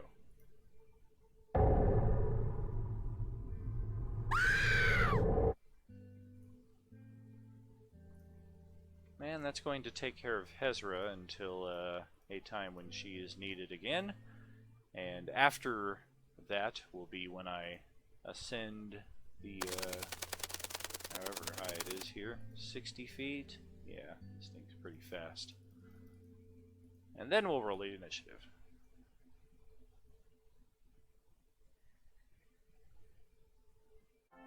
Did the horse she's riding go with her? The horse did not. So now we got ourselves an extra riding horse. Okay, so combat. Let's get at least one round in here before we close out the evening. Gruhlak, you're going to start it off. Okay, he's gonna move around the steed to this guy. I'm gonna attack him.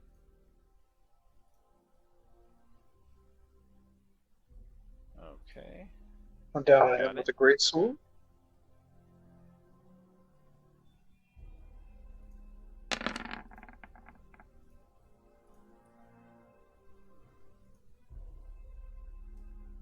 Nope. Wearing splint mail. So these veterans have a bit of a higher AC. Okay, so I'll attack the second attack. I'll go for it. Got it.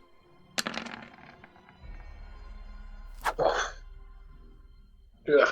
Effective as not very combat effective on this one, so that'll be end of turn for me.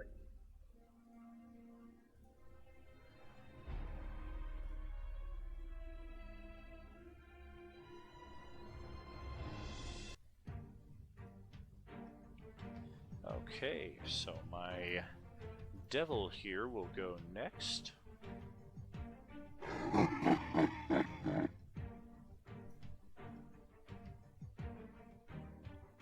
have a fire spell attack that I will use twice. And we'll just go with the 2 nearest combatants, Rhea and Jeong-Hoon, in that order.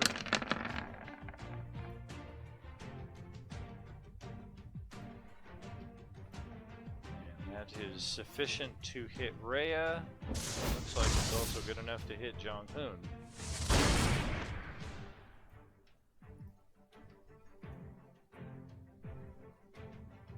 So Rhea takes some fire damage, as does Jeong-Hoon. This creature here is just going to fly around a bit farther away, maintaining a 60-foot height off the ground. And that will conclude its turn. Up next are the veterans. And likewise, one of them is coming at Rhea, charging through the tall grass. And looks like Gruhlak is going to draw 2 of them here.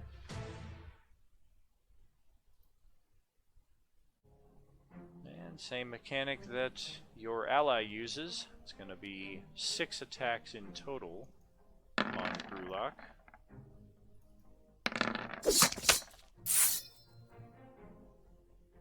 Two natural 20s. Goodness.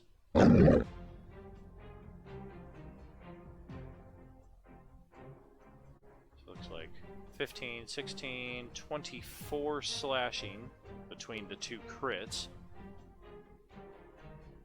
And then another attack that lands for 4 slashing, and then I think that's it. Because, yeah, there's no advantage on any of those, so you're hit twice with crits and then hit once normally. And these mercenaries seem very emboldened by their spectacular success right off the bat. The one on the left, let's see how they do against Rhea.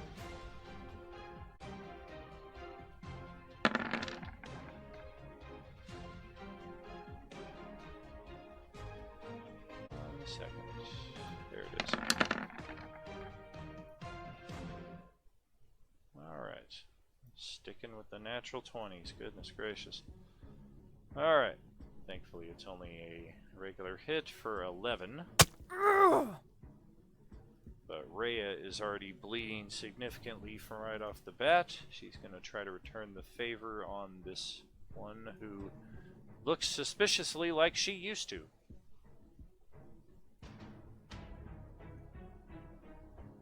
Silver long sword attacks, followed by regular short sword. And I got 1 hit out of those. And we will move it on to Jeong-Hoon. What you got, buddy?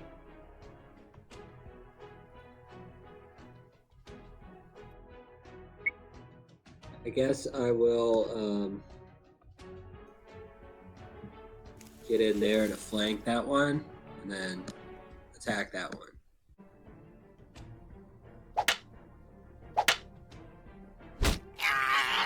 Three for 3.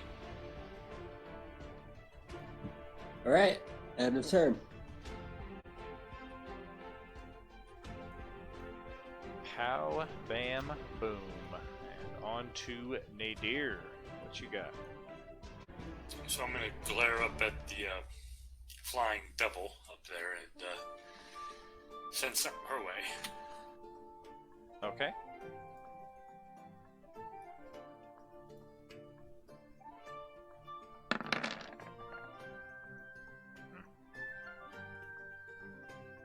Well, you might need your luck boon there.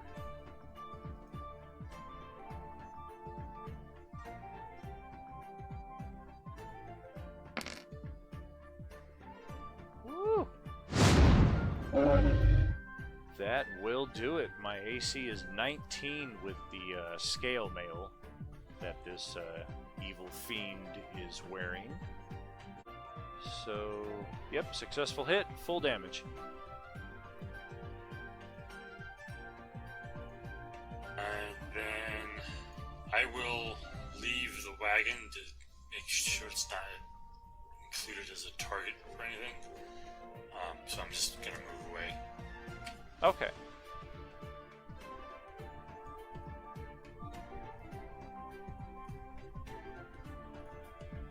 I'll just copy the same wagon. I have more than one, but this is easiest.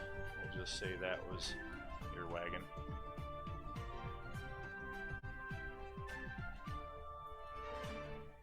Okay, and Kalidor, over to your turn.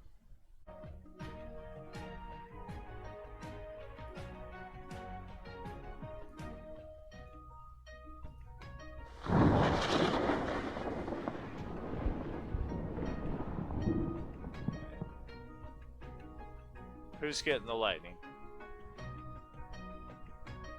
Okay.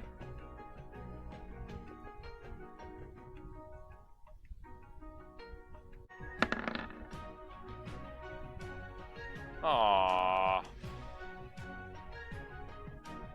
No advantage.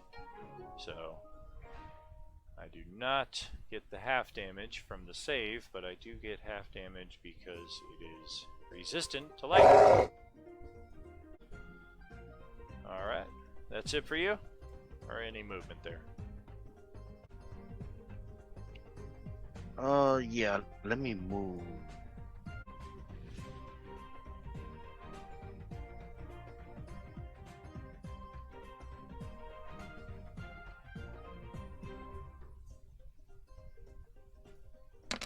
And I'll throw that on Gruhlak. Okay. Thank you. And then to end the evening, Selaphiel.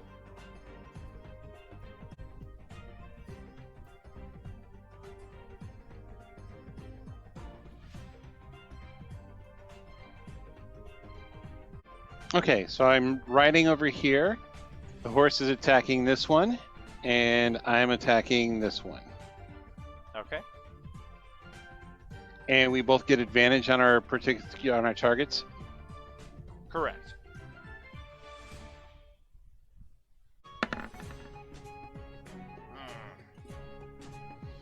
It wanted to be a natural 20 and it rolled over to a 2.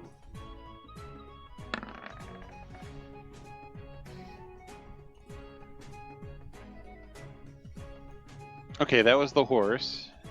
Alright. Well, it's definitely Selaphiel's horse. Can't hit for shit.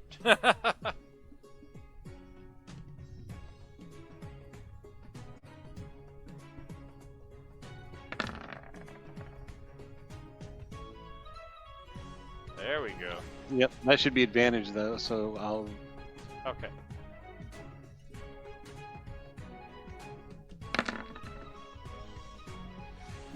Alright, so that's for the advantage, and then for my second attack with advantage.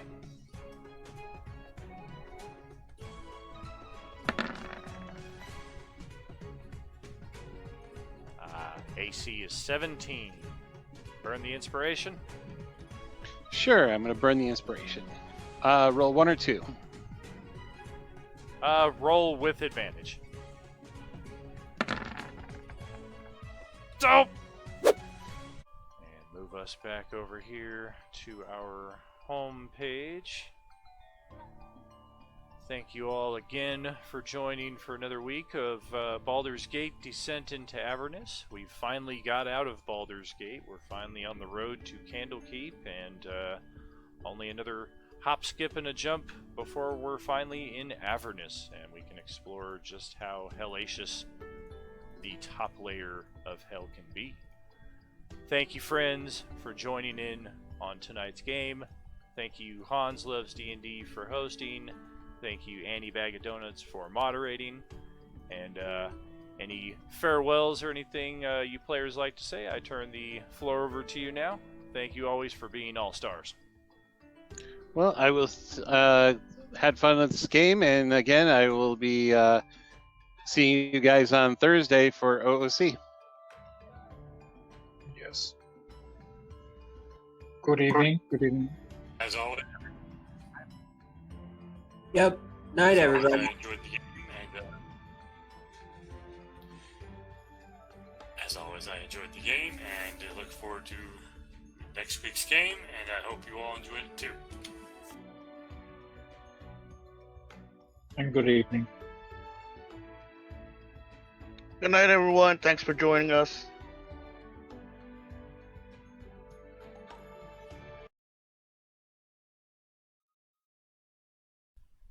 Thank you all. Have a great night.